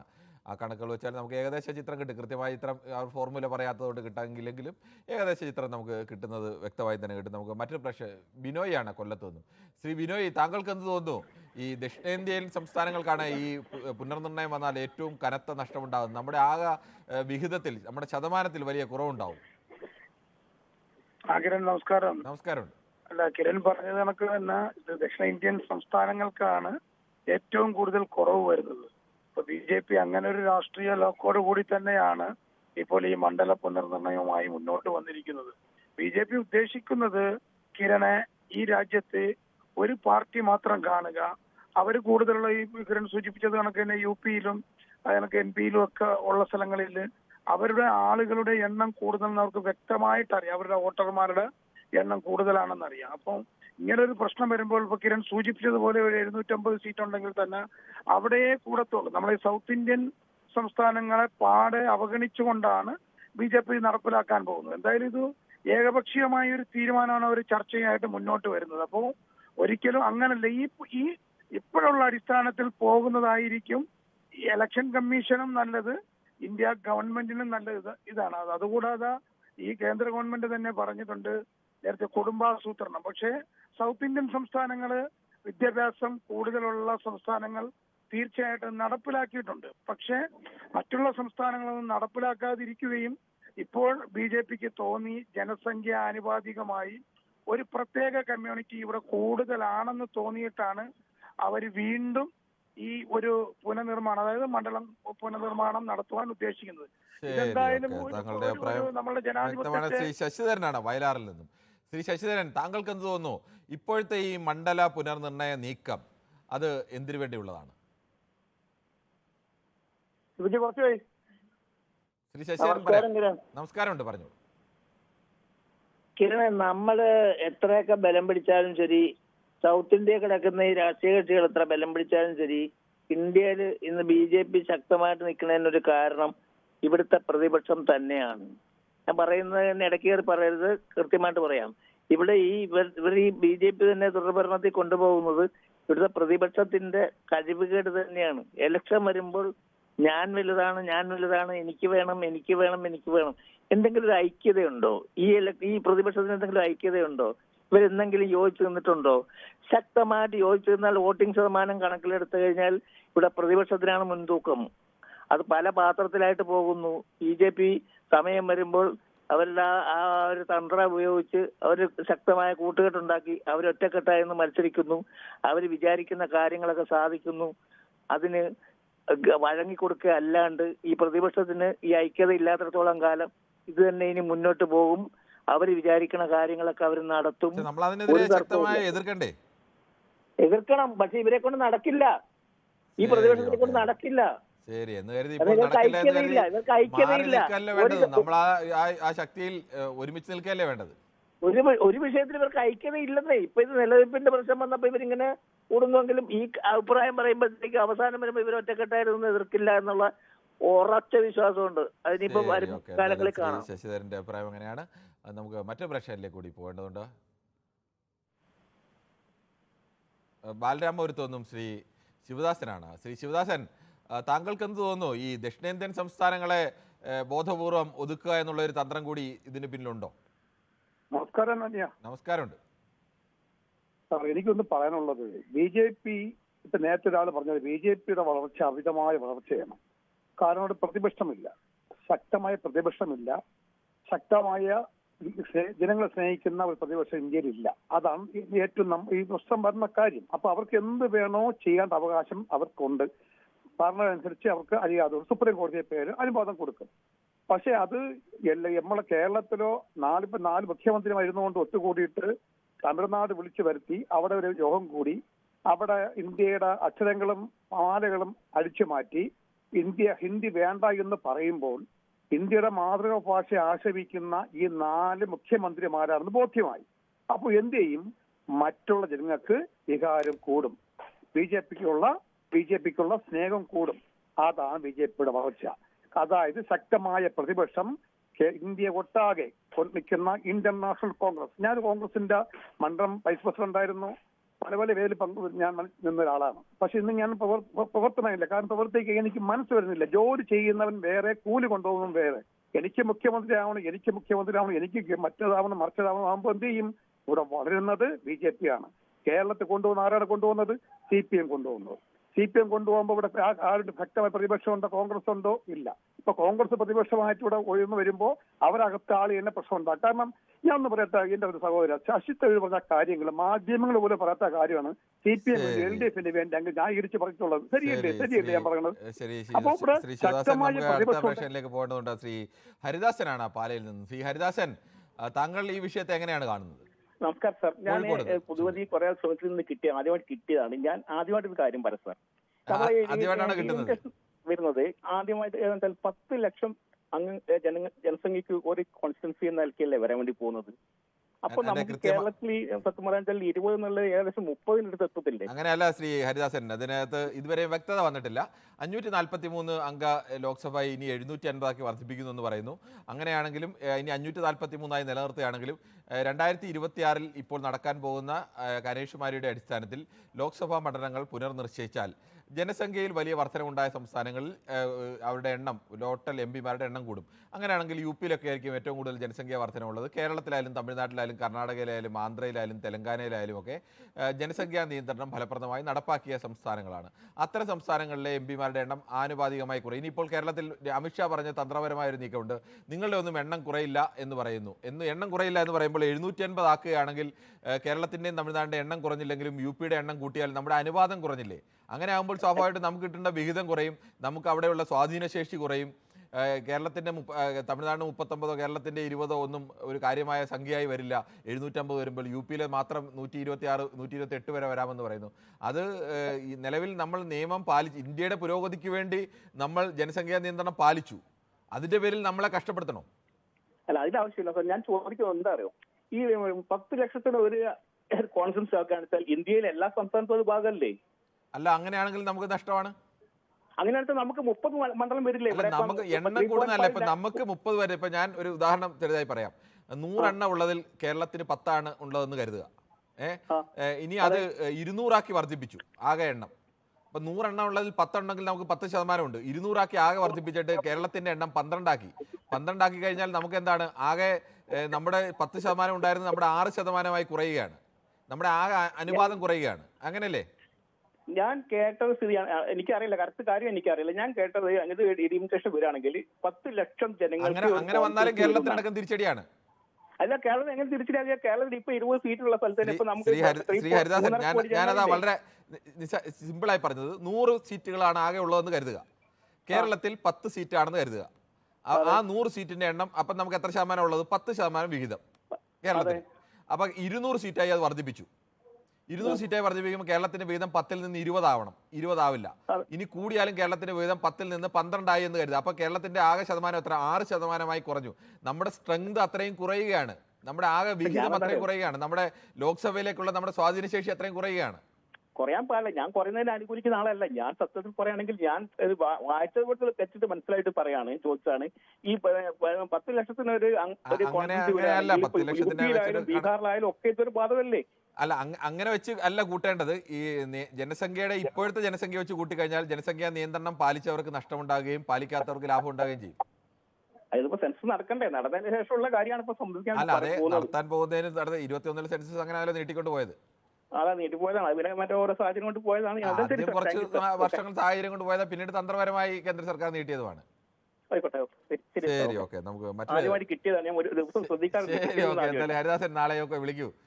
പെട്ടെന്ന് ഞാൻ ആദ്യം പാലയിൽ നിന്ന് പറഞ്ഞ പാലയിൽ നിന്ന് ഒരു ഹരിദാസൻ ഇടയ്ക്കിടയ്ക്ക് നമ്മളെ വിളിക്കാറുണ്ട്. അതുകൊണ്ട് ഞാൻ കോഴിക്കോട് എവിടെയാണ്? കോഴിക്കോട് എന്ന് പറഞ്ഞാൽ ഇവിടെ ഏകദേശം ടൗണിൽ തന്നെയാണ്. ശരി, ഓക്കെ. അപ്പൊ ഇനിയിപ്പോൾ നാളെ മുതൽ സ്ഥിരമായി വിളിക്കൂ ശ്രീ ഹരിദാസൻ. ഓക്കെ, ഞാൻ ശ്രമിക്കുന്നത് കിട്ടാത്ത വിട്ടുള്ളൂ. ഓക്കെ, ശരി. നമുക്ക് മറ്റൊരു പ്രശ്നത്തിലേക്ക് കൂടി പോകേണ്ടതുണ്ട്. കൃഷ്ണൻകുട്ടിയാണ് മണിമലയിൽ നിന്നും. ശ്രീ കൃഷ്ണൻകുട്ടി, താങ്കൾക്ക് എന്താണ് ഈ വിഷയത്തിൽ പറയാനുള്ളത്? ശ്രീ കൃഷ്ണൻകുട്ടി പറയാം. ദാസനാണ് കണ്ണൂരിൽ നിന്നും. ശ്രീ ദാസൻ, താങ്കൾക്ക് എന്ത് തോന്നുന്നു? ദക്ഷിണേന്ത്യൻ സംസ്ഥാനങ്ങൾക്ക് ഒരു കനത്ത തിരിച്ചടി നൽകാൻ അല്ലെങ്കിൽ ദക്ഷിണേന്ത്യൻ സംസ്ഥാനങ്ങളെ ഒതുക്കാനുള്ള നീക്കത്തിന്റെ ഭാഗമാണോ ഇത്? പക്ഷെ ഞാൻ എന്റെ ഒരു വ്യത്യസ്ത അഭിപ്രായമാണ് കിരൺ ബാബു. ഞാൻ പറയുന്നത് ഇന്ത്യയിൽ എന്തായാലും ജനസംഖ്യ നിയന്ത്രണം അനിവാര്യമാണ്. നിങ്ങൾ നോക്കുക, നമ്മളെ ചെറുപ്പത്തിൽ നമ്മൾ പഠിച്ചത് ലോകത്തിലെ ഏറ്റവും വലിയ ജനസംഖ്യ രാജ്യം ചൈനയാണ്. പക്ഷെ ഇന്ന കുട്ടികളെ അതേ പണി പാടും. അപ്പൊ ചൈന ഒരാൾക്ക് ഒരു കുട്ടീനെ നിയമം പാസാക്കി. അപ്പൊ അടിയന്തരമായിട്ട് നമ്മുടെ നാട്ടിന്റെ ഭാവിക്ക് നമ്മുടെ അടുത്ത തലമുറക്ക് ജീവിക്കണമെങ്കിൽ ഒട്ടനടി ആദ്യമായിട്ട് BJP, കോൺഗ്രസോ കമ്മ്യൂണിസ്റ്റോ ആരും ആയിക്കോട്ടെ, ജനസംഖ്യാ നിയന്ത്രണം അനിവാര്യമാണ്. അത് ജാതിയോ മതമോ വർഗമോ ഒന്നും നടക്കില്ല. ഞാൻ എന്റെ വ്യക്തിപരമായ അഭിപ്രായമാണ്. ജനസംഖ്യാ നിയന്ത്രണം അടിയന്തരമായി നടപ്പിലാക്കണം കേന്ദ്ര ഗവൺമെന്റ്. ശ്രീദാസൻ, അങ്ങനെ കേന്ദ്ര സർക്കാർ പറഞ്ഞനുസരിച്ച് ദക്ഷിണേന്ത്യൻ സംസ്ഥാനങ്ങൾ നടപ്പാക്കിയതുകൊണ്ടാണ് ഇപ്പോൾ നമുക്ക് ശിക്ഷ തരാൻ പോകുന്നത്. അല്ലല്ല, അത് നമ്മൾ അങ്ങനെ ചിന്തിക്കണ്ട. ഇതിന് വേറെ പിന്നെ ഞാൻ കേൾക്കുന്നത് നമ്മുടെ നാട്ടില് പല ആൾക്കാരും പറയുന്നുണ്ടില്ല, BJP-ക്കാർ ഉള്ളതുകൊണ്ട് മാത്രമാണ് നമ്മൾ ജീവിക്കാൻ പറ്റുന്ന അവസ്ഥയാണ് പറയുന്ന ആൾക്കാർ ഈ നാട്ടില്. ഈ സാധാരണക്കാരായ ആൾക്കാരുടെ ഇടയില് BJP-ക്കാർ കൂടി ഇല്ല എങ്കിൽ ഇവിടെ ജീവിക്കാൻ പറ്റൂല എന്ന് പറയുന്ന ആൾക്കാർ ഈ നാട്ടിലുണ്ട്. ഞാൻ കേൾക്കുന്ന നാട്ടുപുറത്തുനിന്ന്. ഞാൻ പറയുമ്പോൾ മറ്റേ വർഗീയമായി ചിന്തിക്കണ്ട. ഞാൻ വർഗീയവാദിയല്ല, ഞാൻ കൃത്യമായ മതേതരവാദിയാണ്. ഓക്കെ കിരൺ ബാബു, അതേ പറയാം. ശരി, ഓക്കെ ശ്രീദാസൻ. എന്തായാലും നമുക്ക് മറ്റു പ്രശ്നങ്ങളിലേക്ക് കൂടി പോകേണ്ടതുണ്ട്. ബാലനാണ് പാലക്കാട് നിന്നും. ശ്രീ ബാലൻ, താങ്കൾക്ക് എന്ത് തോന്നുന്നു ഈ പുതിയ? പറഞ്ഞോളൂ. കറണ്ട് പരിക്കട്ടെ, പെട്ടെന്ന് കിട്ടിയില്ല. എനിക്ക് പറഞ്ഞോ. ഞാൻ ആദ്യമേ പറയട്ടെ, ഞാൻ വിളിച്ചിട്ടുള്ള ഒരാൾ തന്നെയാണ്. ഞാനൊരു ന്യായീകരണ തൊഴിലാളി അല്ല കേട്ടോ, കാരണം പറയാം. ഏതാണ്? ഇവിടെ താങ്കൾ ആദ്യം പറഞ്ഞ വാക്ക് കേട്ടില്ല. അവിടെ ശരിക്കും ഈ പറഞ്ഞ കാര്യങ്ങൾ നടക്കുമെന്ന് എനിക്ക് സംശയമുണ്ട്. കാരണം എന്താ വെച്ചാൽ അവിടെ പണ്ട് മുതലേ ശ്രമിച്ച് നടക്കാത്ത കാര്യങ്ങളാണ്. കോൺഗ്രസ്, തമിഴ്മാനില കോൺഗ്രസ്, മൂപ്പനാര് അല്ലെങ്കിൽ ചിദംബരം എന്നൊക്കെ പണ്ട് പല രീതിയിൽ. ഇതിപ്പോ ഒരു ജാതീയമായിട്ടൊരു വോട്ട് ബാങ്ക് സൃഷ്ടിക്കാനുള്ള ശ്രമമാണ് നടക്കുന്നത്. തമിഴ്നാട് എന്ന് പറഞ്ഞു കഴിഞ്ഞാൽ തമിഴ്നാടിനെ അറിയുന്നു. ഞാൻ പാലക്കാട് എന്ന് പറഞ്ഞാൽ പാലക്കാടിന്റെ അടുത്ത് തുടങ്ങുന്നതല്ലോ. തമിഴ്നാടിനെ അറിയാന്ന് പറഞ്ഞാൽ അവിടെ വർഷങ്ങളായിട്ട് സിനിമാ രാഷ്ട്രീയം, ജാതി രാഷ്ട്രീയം, മക്കൾ രാഷ്ട്രീയം, ഇത് മൂന്നും കൂടി ഇടകലർന്ന് നിൽക്കുന്ന അഡ്ജസ്റ്റ്മെന്റിലാണ് അവിടെ പോയിക്കൊണ്ടിരിക്കുന്നത്. ഈ ഉദ്ദേശിച്ച റിസൾട്ട് അതിന് കിട്ടുമെന്ന് എനിക്ക് സംശയമാണ്. ചെറിയൊരു മാറ്റങ്ങളൊക്കെ ഉണ്ടായിക്കൂടാന്നല്ല, എനിക്ക് അത്ര വർഷം പറ്റുള്ളൂ. ഓക്കെ, ശരി, ഓക്കെ. ശ്രീ ബാലൻ. ബിനു ആണ് വർക്കലയിൽ നിന്നും. ശ്രീ ബിനു, താങ്കൾക്ക് എന്ത് തോന്നുന്നു? ഈ ദക്ഷിണേന്ത്യൻ സംസ്ഥാനങ്ങളെ BJP-ക്ക് സ്വാധീനം കുറവാണെന്നുള്ളത് കൊണ്ട് ആ സംസ്ഥാനങ്ങൾക്ക് ഇനി MP-മാരുടെ എണ്ണം കുറയ്ക്കാം, UP അടക്കമുള്ള സംസ്ഥാനങ്ങളുടെ എണ്ണം കൂട്ടാം, ഇത്തരമൊരു തന്ത്രത്തിന്റെ ഭാഗം കൂടിയാണോ ഈ ഡീലിമിറ്റേഷൻ? അല്ല, എനിക്ക് അങ്ങനെ തോന്നുന്നില്ല. അത് കാലാകാലങ്ങളിൽ ഡെലിമിറ്റേഷൻ നടക്കാറുണ്ട്. ഉദാഹരണത്തിന് നമ്മുടെ കേരളത്തിൽ തന്നെ എനിക്ക് വോട്ട് വോട്ടിംഗ് ആയതിനു ശേഷം 2 പ്രാവശ്യം നടന്നിട്ടുണ്ട്. അതിൽ നിന്ന് കൊല്ലം, പത്തനംതിട്ട, ആലപ്പുഴ, അതായത് നമ്മളിപ്പോൾ തെക്കേ ഇന്ത്യ എന്ന് പറയുന്ന പോലെ തെക്കൻ കേരളത്തിൽ നിന്ന് സീറ്റ് കട്ട് ചെയ്ത് മലബാറിലേക്ക് പോയിട്ടുണ്ട്. അതെങ്ങനെ, എപ്പോഴാണ് പോയത്? ഇപ്പൊ ലാസ്റ്റ് 2010 പോയല്ലോ. ഇല്ലല്ലോ, ജില്ലകളുടെ ആകെ അസംബ്ലി സീറ്റുകളുടെ എണ്ണത്തിൽ മാറ്റം ഉണ്ടായിട്ടില്ലല്ലോ. അതാണ് ഞാൻ അതിർത്തിയിൽ മാറ്റം ഉണ്ടായിട്ടില്ല, എണ്ണത്തിൽ മാറ്റം ഉണ്ടായിട്ടില്ല. എണ്ണത്തിൽ മാറ്റം ഉണ്ടായിട്ടില്ല. എന്നിട്ട് കൂടി ഒരു ജില്ലയ്ക്ക് മാത്രം ഞാൻ വോട്ട് ചെയ്യുന്ന സമയത്ത് മലപ്പുറം ജില്ലയ്ക്ക് 12 സീറ്റാണ്, പിന്നീട് 14 ആയി, പിന്നീട് 16 ആയി. കണ്ണൂര് അതേപോലെ കണ്ണൂരൊന്നുകൂടി, കോഴിക്കോടൊന്നുകൂടി. അല്ലാതെ സംസ്ഥാനത്തിന് ആകെ ഒരു ഇവിടുത്തെ ഉള്ള 140 നിയമസഭാ മണ്ഡലങ്ങൾ എന്ന് പറഞ്ഞാൽ എന്തെങ്കിലും മാറ്റം ഉണ്ടായിട്ടുണ്ട്? ഇല്ലല്ലോ. അല്ല, അത് തന്നെയാണ് ഇപ്പൊ അവരും പറയുന്നത്. 543 നിലനിർത്തും. എന്നിട്ട് നമുക്ക് 12 ആക്കി തരും, 20-ന് 12 ആക്കി തരും. അല്ല, അപ്പോൾ ഞാനതാ ചോദിച്ചത്, കേരളത്തിൽ ജനസംഖ്യാ നിയന്ത്രണം നടപ്പാക്കണമെന്ന് പറഞ്ഞത് അതുപോലെയാണ് പത്തനംതിട്ടയ്ക്കൊക്കെ കുറഞ്ഞത്. പത്തനംതിട്ടയ്ക്ക് മുമ്പുണ്ടായിരുന്ന സീറ്റ് കുറഞ്ഞെന്ന് വെച്ചാൽ അവരുടെ നിയമസഭയിലെ പ്രാതിനിധ്യം നഷ്ടപ്പെട്ട. നമുക്കിപ്പോ പഞ്ചായത്ത് വാർഡ് ഇപ്പൊ നടക്കുന്നുണ്ട്. ഈ എനിക്ക് തോന്നുന്നു ഇപ്പൊ വരുന്ന പഞ്ചായത്ത് തെരഞ്ഞെടുപ്പിന് മുമ്പുണ്ടാവും. നമുക്ക് ഒരേ വാർഡൊക്കെ കൂടും, ചില സ്ഥലത്ത് കൂടും, ചില സ്ഥലത്ത് കുറയും. അല്ല, ഞാൻ പറഞ്ഞ അത്തരം കാര്യങ്ങൾ പഞ്ചായത്ത് വാർഡ് കൂടുകയോ കുറയോ എന്നൊക്കെ പറയില്ല. ഒരു സംസ്ഥാനങ്ങളിൽ ഒരു ഫെഡറൽ സംവിധാനമാണ്. ഈ ഫെഡറൽ സംവിധാനത്തിൽ സംസ്ഥാനത്ത് കേരളത്തിന് ഒരു നിശ്ചിത വിഹിതം എം പിമാരുണ്ട്. ആ എം പിമാരുടെ എണ്ണം കുറഞ്ഞാൽ കേരളത്തിൻ്റെ ശബ്ദമാണ്. ഇപ്പം ഇതിന് ഉദാഹരണമായി ചൂണ്ടിക്കാണിച്ചത് മണിപ്പൂരിൻ്റെ കാര്യം. ഒരു മണിപ്പൂർ പോലെ സംസ്ഥാനം കഴിഞ്ഞ 2-2.5 വർഷമായി കത്തി നിൽക്കുകയാണ്. കലാപം കൊണ്ട് അവിടെ ജീവിക്കാൻ കഴിയാത്ത അവസ്ഥയാണ്. പക്ഷേ അതിന് വേണ്ട ശ്രദ്ധ പാർലമെൻറ്റിൽ ലഭിക്കുന്നില്ല. മണിപ്പൂരിൽ നിന്ന് അങ്ങനെ ഉന്നയിക്കാൻ വേണ്ടി മണിപ്പൂരിൽ നിന്ന് ഒരു 10 എം പിമാരുണ്ടായിരുന്നെങ്കിൽ ഈ തരത്തിലായിരുന്നില്ല അതിനെ കേന്ദ്ര സർക്കാർ കൈകാര്യം ചെയ്തത്. അവർ എപ്പോഴേ അക്കാര്യത്തിൽ ഇടപെട്ടേനെ. അവിടെ നിന്നുള്ള ശബ്ദത്തെ അവഗണിച്ചു വിട്ടാലും പ്രത്യേകിച്ചൊന്നും സംഭവിക്കാനില്ല എന്നുള്ളത് കൊണ്ടാണ് അതിനെ സ്വാഭാവികമായും അവഗണിക്കുന്നത്. എണ്ണം കൂടി ഇപ്പോൾ തമിഴ്നാട്ടിലാണ് ഇങ്ങനെ സംഭവം ഉണ്ടായെങ്കിൽ തമിഴ്നാട്ടിൽ നിന്നുള്ള എം പിമാർ പാർലമെന്റ് നടത്താൻ സമ്മതിക്കുമോ? ഇല്ലല്ലോ. അത് എപ്പോഴും അത്തരം നമുക്കുണ്ട് അവകാശങ്ങൾ കിട്ടണമെങ്കിൽ നമ്മുടെ എണ്ണം കൃത്യമായി തന്നെ വേണ്ടേ. അതിനെ കുറയ്ക്കാൻ വേണ്ടിയുള്ള ശ്രമം ശരിയല്ല എന്നല്ലേ പറയേണ്ടത്? അല്ല, ഇതില് പ്രശ്നം അങ്ങനെയല്ല. അങ്ങനെ വരുമ്പോഴത്തേക്ക് ഒരു വോട്ടിന്റെ മൂല്യത്തിൽ വ്യത്യാസം വരും. അങ്ങനെയാണെങ്കിൽ ഇപ്പോൾ എൻ്റെ ഒരു സംശയം, എത്രയോ കാലമായുള്ളതാണ് ലക്ഷദ്വീപിന് ഒരു എം പി ഇല്ലേ? കേരളത്തിലെ ഒരു നിയമസഭാ മണ്ഡലത്തിന്റെ അത്ര വോട്ടർമാർ പോലും ഇല്ല ലക്ഷദ്വീപിനാകെ. അതിന് സാധ്യതയുണ്ട്. ലക്ഷദ്വീപിനെ മിക്കവാറും എറണാകുളം മണ്ഡലത്തിൽ കയറ്റുമെന്നാണ് തോന്നുന്നു. അതിന്റെ കൂടെ അല്ല, അത് ശരിയല്ലല്ലോ എന്നുള്ളതല്ലേ. എങ്കിൽ അങ്ങനെയാണെങ്കിൽ എണ്ണവും വലിപ്പവും ഒക്കെ ചോദിച്ചു നോക്കിയാൽ കാശ്മീരിലെ ലഡാക്ക് ലേയിലേക്ക് ഒരു മണ്ഡലം എന്ന് പറയുന്നത്, അല്ലെങ്കിൽ രാജസ്ഥാനിലെ മരുഭൂമി നിൽക്കുന്ന സംസം മണ്ഡലമൊക്കെ നിൽക്കുന്നത് ഏകദേശം കേരളത്തിന്റെ പകുതിയോളം വലിപ്പമുള്ള മണ്ഡലങ്ങളൊക്കെ അവിടെയുണ്ട്. അപ്പോൾ ആ വലിപ്പം വെച്ചിട്ടും എണ്ണം വെച്ചിട്ടും മാത്രം നിങ്ങളെല്ലാം നിശ്ചയിച്ചു കഴിഞ്ഞാൽ എന്താ അവസ്ഥ? അല്ല, വലിപ്പം നോക്കണ്ട. വലിപ്പമല്ല നോക്കുന്നത്, ജനസംഖ്യ. നാളെ ഇനിയിപ്പോ വലിപ്പവും നോക്കണമെന്ന് വേണമെങ്കിൽ പറയാമല്ലോ. വലിപ്പം വെച്ച് കൊടുക്കണം എന്ന് പറയുകയാണെങ്കിൽ അങ്ങനെ വേണമെങ്കിൽ പറയാം. അല്ലെങ്കിൽ ജനസംഖ്യ വെച്ച് കൊടുക്കുക. ജനസംഖ്യ അവിടെ കൂടിയതും നമ്മൾ കുറഞ്ഞതിനും കാരണം എന്താണ്? നമ്മൾ രാജ്യത്തിന്റെ പുരോഗതിക്ക് വേണ്ടി ജനസംഖ്യാ നിയന്ത്രണം നടപ്പാക്കി. UP-യിലെ ആളുകൾ രാജ്യത്തിന്റെ പുരോഗതിക്ക് അവരുടെ വിഷയമല്ല, ഞങ്ങൾക്ക് അതൊന്നും നോക്കേണ്ട കാര്യമില്ല, ഞങ്ങളുടെ കുട്ടികൾക്ക് ഞങ്ങൾക്ക് പരമാവധി കുട്ടികൾ വേണം എന്നുള്ള തീരുമാനം അവരെടുത്തു. രാജ്യപുരോഗതിക്ക് വേണ്ടി കുട്ടികളുടെ ഒരു 1 മതി 2 മതിയും തീരുമാനിച്ച മലയാളിക്കും തമിഴിനും ഒക്കെ തിരിച്ചടിയും മറ്റവർക്ക് കൈ നിറയെ വാരിക്കൊടുക്കുകയും ചെയ്യുക എന്ന് പറയുന്നത് നീതിയാണോ? ഇതിലിപ്പോ അതല്ലേ പ്രശ്നം. അങ്ങനെ ചോദിച്ചു കഴിഞ്ഞാൽ ഇതിന് മറുവാദവും ഉണ്ട്. അതെന്താണ് ഈ മറുവാദം? മറുവാദം നമുക്ക് ഞാൻ നേരത്തെ പറഞ്ഞതുപോലെ അത് ഒരു ഫെഡറൽ സംവിധാനത്തിൽ എങ്ങനെയാണ്? ഫെഡറൽ സംവിധാനം ഇപ്പോൾ കേരളത്തിലെ ജില്ലകൾ ഒരു ഫെഡറൽ സംവിധാനമാണോ? അല്ലല്ലോ. കേരള സംസ്ഥാനത്തിന്റെ ഭാഗമാണ് എല്ലാ ജില്ലകളും പഞ്ചായത്തുകളും ഒക്കെ. ഇന്ത്യ എന്ന് പറയുന്ന രാജ്യത്തിന്റെ ഒരു ഫെഡറൽ സംവിധാനം നിലനിൽക്കുന്ന രാജ്യമാണ്. വിവിധ സംസ്ഥാനങ്ങളുടെ യൂണിയനാണിത്. അല്ല, ഇവിടെയും അങ്ങനെയാണല്ലോ. ഇവിടെയും ഒരു ഫെഡറൽ സിസ്റ്റത്തിൽ തന്നെയാണല്ലോ വിഹിതം കൊടുക്കുന്നത്. അതെങ്ങനെയാണ്? ഇവിടെ ഫെഡറൽ സംവിധാനമാണോ? കേരളത്തിൽ അല്ലല്ലോ. ഈ സംസ്ഥാനങ്ങളുടെ ഒരു ഫെഡറൽ സംവിധാനം എന്ന് പറഞ്ഞാൽ കേന്ദ്രവും സംസ്ഥാനവും തമ്മിലുള്ള സംസ്ഥാനങ്ങളുടെ അധികാരം നിലനിർത്തിക്കൊണ്ട് തന്നെയാണ്. അല്ലാതെ കേന്ദ്രത്തിന്റെ പൂർണ്ണമായ വിധേയത്തിലല്ലല്ലോ സംസ്ഥാനങ്ങളെല്ലാം പ്രവർത്തിക്കുന്നത്. ഒരു രാജ്യം എന്ന് പറയുമ്പോൾ ആ രാജ്യത്തെ വിവിധ സംസ്ഥാനങ്ങളുടെ സ്വയംഭരണാവകാശം, അല്ലെങ്കിൽ ആ സംസ്ഥാനത്തിന് നിയമസഭ ഉണ്ടാക്കി ആ നിയമസഭയ്ക്ക് പൂർണ്ണമായ അധികാരമൊക്കെ കൊടുത്ത് നിർത്തുന്നത്, അല്ലെങ്കിൽ അവരുടെ ഒരു ഫെഡറൽ സംവിധാനത്തിൽ നിർത്തുന്നത് എന്തിനാണ്? അവരുടെ അവകാശങ്ങളും അധികാരങ്ങളും ഒക്കെ നിലനിർത്തിക്കൊണ്ട് തന്നെയല്ലേ ഇന്ത്യ എന്ന രാജ്യം നിലനിൽക്കുന്നത്. ആണ്. അതുപോലെ തന്നെയാണ് ഇവിടെ. അതുപോലെ തന്നെയാണ് മാർഗം. ശരി, ഓക്കെ. എന്തായാലും ഷാജിയാണ് കൊല്ലത്ത് നിന്ന്. ശ്രീ ഷാജി, താങ്കൾക്ക് ഈ വിഷയത്തിൽ എന്താണ് പറയാനുള്ളത്? നമസ്കാരം. അല്ല, ഇത് എനിക്ക് പറയാനുള്ളതെന്ന് പറഞ്ഞാൽ അധികാരം നിലനിർത്താൻ BJP എന്ത് കുതന്ത്രം ഉപയോഗിക്കും? അതാണ് കാലാകാലങ്ങളായിട്ട് കണ്ടുകൊണ്ടിരിക്കുന്നത്. പല പല മാർഗങ്ങളിലേക്ക് അവരുടെ നിലവിലുള്ള ഭരണം നീട്ടിക്കൊണ്ടുപോകാൻ, അല്ലെങ്കിൽ അടുത്ത ഭരണം വരുമ്പോഴത്തേക്ക് സീറ്റ് വർദ്ധിക്കുന്നതിന് വേണ്ടിയിട്ട് എന്തൊക്കെ ചെയ്യാമോ അതെല്ലാം ഉപയോഗിക്കും അവർ. അതിന് ഏതെല്ലാം രീതിയിൽ പ്രവർത്തിക്കാൻ പറ്റുമോ ആ രീതിയിലെല്ലാം പ്രവർത്തിച്ചുകൊണ്ടിരിക്കുക. അതാണ് നമുക്ക് അനുഭവങ്ങൾ ഉണ്ടായിട്ടുള്ളത്. പക്ഷെ ഇതൊന്നും ഇന്ത്യയിലെ നിലവിലുള്ള പ്രതിപക്ഷ കക്ഷിയായിട്ടുള്ള കോൺഗ്രസിന് അത്ര ഗൗരവമുള്ള കാര്യങ്ങളിൽ അത്ര മനസ്സിലായിട്ടില്ല എന്നുള്ളതാണ് നമുക്ക് മനസ്സിലാക്കാൻ കഴിയുന്നത്. കാരണം കോൺഗ്രസ് ഇന്ന് ഈ യോഗത്തിൽ പങ്കെടുക്കുകയും ചെയ്തിട്ടുണ്ടോ? അതെ, യോഗത്തിൽ പങ്കെടുത്തതിന്റെയൊക്കെ അത് മനസ്സിലാക്കുന്നു. യോഗത്തിൽ നല്ല കാര്യം. എങ്കിൽ തന്നെ ഇത് പ്രാവർത്തിക ഇക്കാര്യത്തിൽ മുന്നിൽ നിൽക്കേണ്ട ഒരു പ്രധാനപ്പെട്ട പാർട്ടി കോൺഗ്രസിന് പ്രാദേശിക യഥാർത്ഥത്തിൽ കോൺഗ്രസിന് മറ്റു പല ബുദ്ധിമുട്ടുകളുമുണ്ട്. UP അടക്കമുള്ള സംസ്ഥാനങ്ങളൊക്കെ കോൺഗ്രസിന് മറിച്ച് നിലപാടെടുക്കുന്നതുകൊണ്ടുള്ള പ്രയാസങ്ങളും ഒക്കെ ഉണ്ട്. എന്നിട്ട് കോൺഗ്രസ് വന്നില്ല. അല്ല, കോൺഗ്രസ് നിലവില് ഇത് പറയുമ്പോൾ ഹിന്ദി മേഖലയിൽ ശാക്തീകരിക്കാൻ വേണ്ട നടപടികൾ അവർ സ്വീകരിക്കുന്നില്ല. അല്ല, അതല്ലല്ലോ ഷാജിയുടെ ഒരു രാഷ്ട്രീയ ഷാജി ഇങ്ങനെ ഇടയ്ക്കിടയ്ക്ക് കോൺഗ്രസിനെ ഒരു യോജിച്ചിരിക്കേണ്ട കാര്യം വരുമ്പോഴും ഷാജി ഇങ്ങനെ ഇടയ്ക്കിടയ്ക്ക് കോൺഗ്രസിനെ കുത്തിക്കൊണ്ടിരിക്കല്ലോ. പറയേണ്ട കാര്യങ്ങൾ പറയണ്ടേ? അല്ല, പറയേണ്ട കാര്യങ്ങൾ ഇതിനകത്ത് ഒരുമിച്ചിരിക്കേണ്ട കാലത്ത് ഒരുമിച്ചിരിക്കല്ലേ വേണ്ടത്. അവിടെ ഇടയ്ക്കിടയ്ക്ക് ഇങ്ങനെ കുത്തിക്കൊണ്ടിരുന്നോണ്ട് കാര്യമുണ്ടോ? സങ്കുചിതമായി ചിന്തിക്കാതെ ഇത്തരം കാര്യങ്ങൾ വിശാലമായി ചിന്തിക്കണ്ടേ? ഞാനെന്ന് പറയുന്ന KPCC ഭാരവാഹിയോ CPM-ന്റെ സംസ്ഥാന കമ്മിറ്റി അംഗമോ അല്ല. ഞാനൊരു രാഷ്ട്രീയമൊക്കെ നമ്മൾ എത്രയോ കാലം സംസാരിച്ചു, നമുക്കറിയാം. എനിക്ക് രാഷ്ട്രീയമുണ്ട്, രാഷ്ട്രീയമൊക്കെ രാഷ്ട്രീയം മറക്കേണ്ട കാര്യമില്ല. ഈ വിഷയത്തിൽ ഞാൻ അത് തന്നെയാണ്, ഈ വിഷയത്തിൽ താങ്കൾ കോൺഗ്രസിന് ശക്തി പോരാ, DMK-ക്ക് ശക്തി പോരാ എന്നുള്ള അങ്ങനത്തെ കാര്യങ്ങളല്ല പറയേണ്ടത്.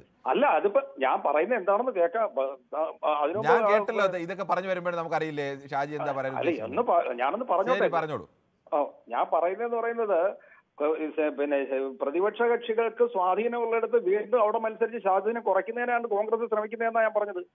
അത് ഹരിയാനയിലല്ലോ ശ്രീ ഷാജി വിഷയം. നിങ്ങൾ ഈ വിഷയത്തിൽ നിന്ന് ചാടിപ്പോകാതെ ഞാൻ ഒരു കാര്യം എടുക്കുക, എവിടെങ്കിലും പ്രതിപക്ഷ കക്ഷി ഇപ്പൊ കേരളത്തിൽ ഒരുമിച്ചിരിക്കാന്നുണ്ട്, കേരളത്തിൽ CPM-ഉം കോൺഗ്രസും ഇന്ത്യ മുന്നണിയുടെ ഭാഗമാണ്, ഇനി മത്സരം വേണ്ട തീരുമാനിച്ചു കഴിഞ്ഞാൽ എന്താ അവസ്ഥ?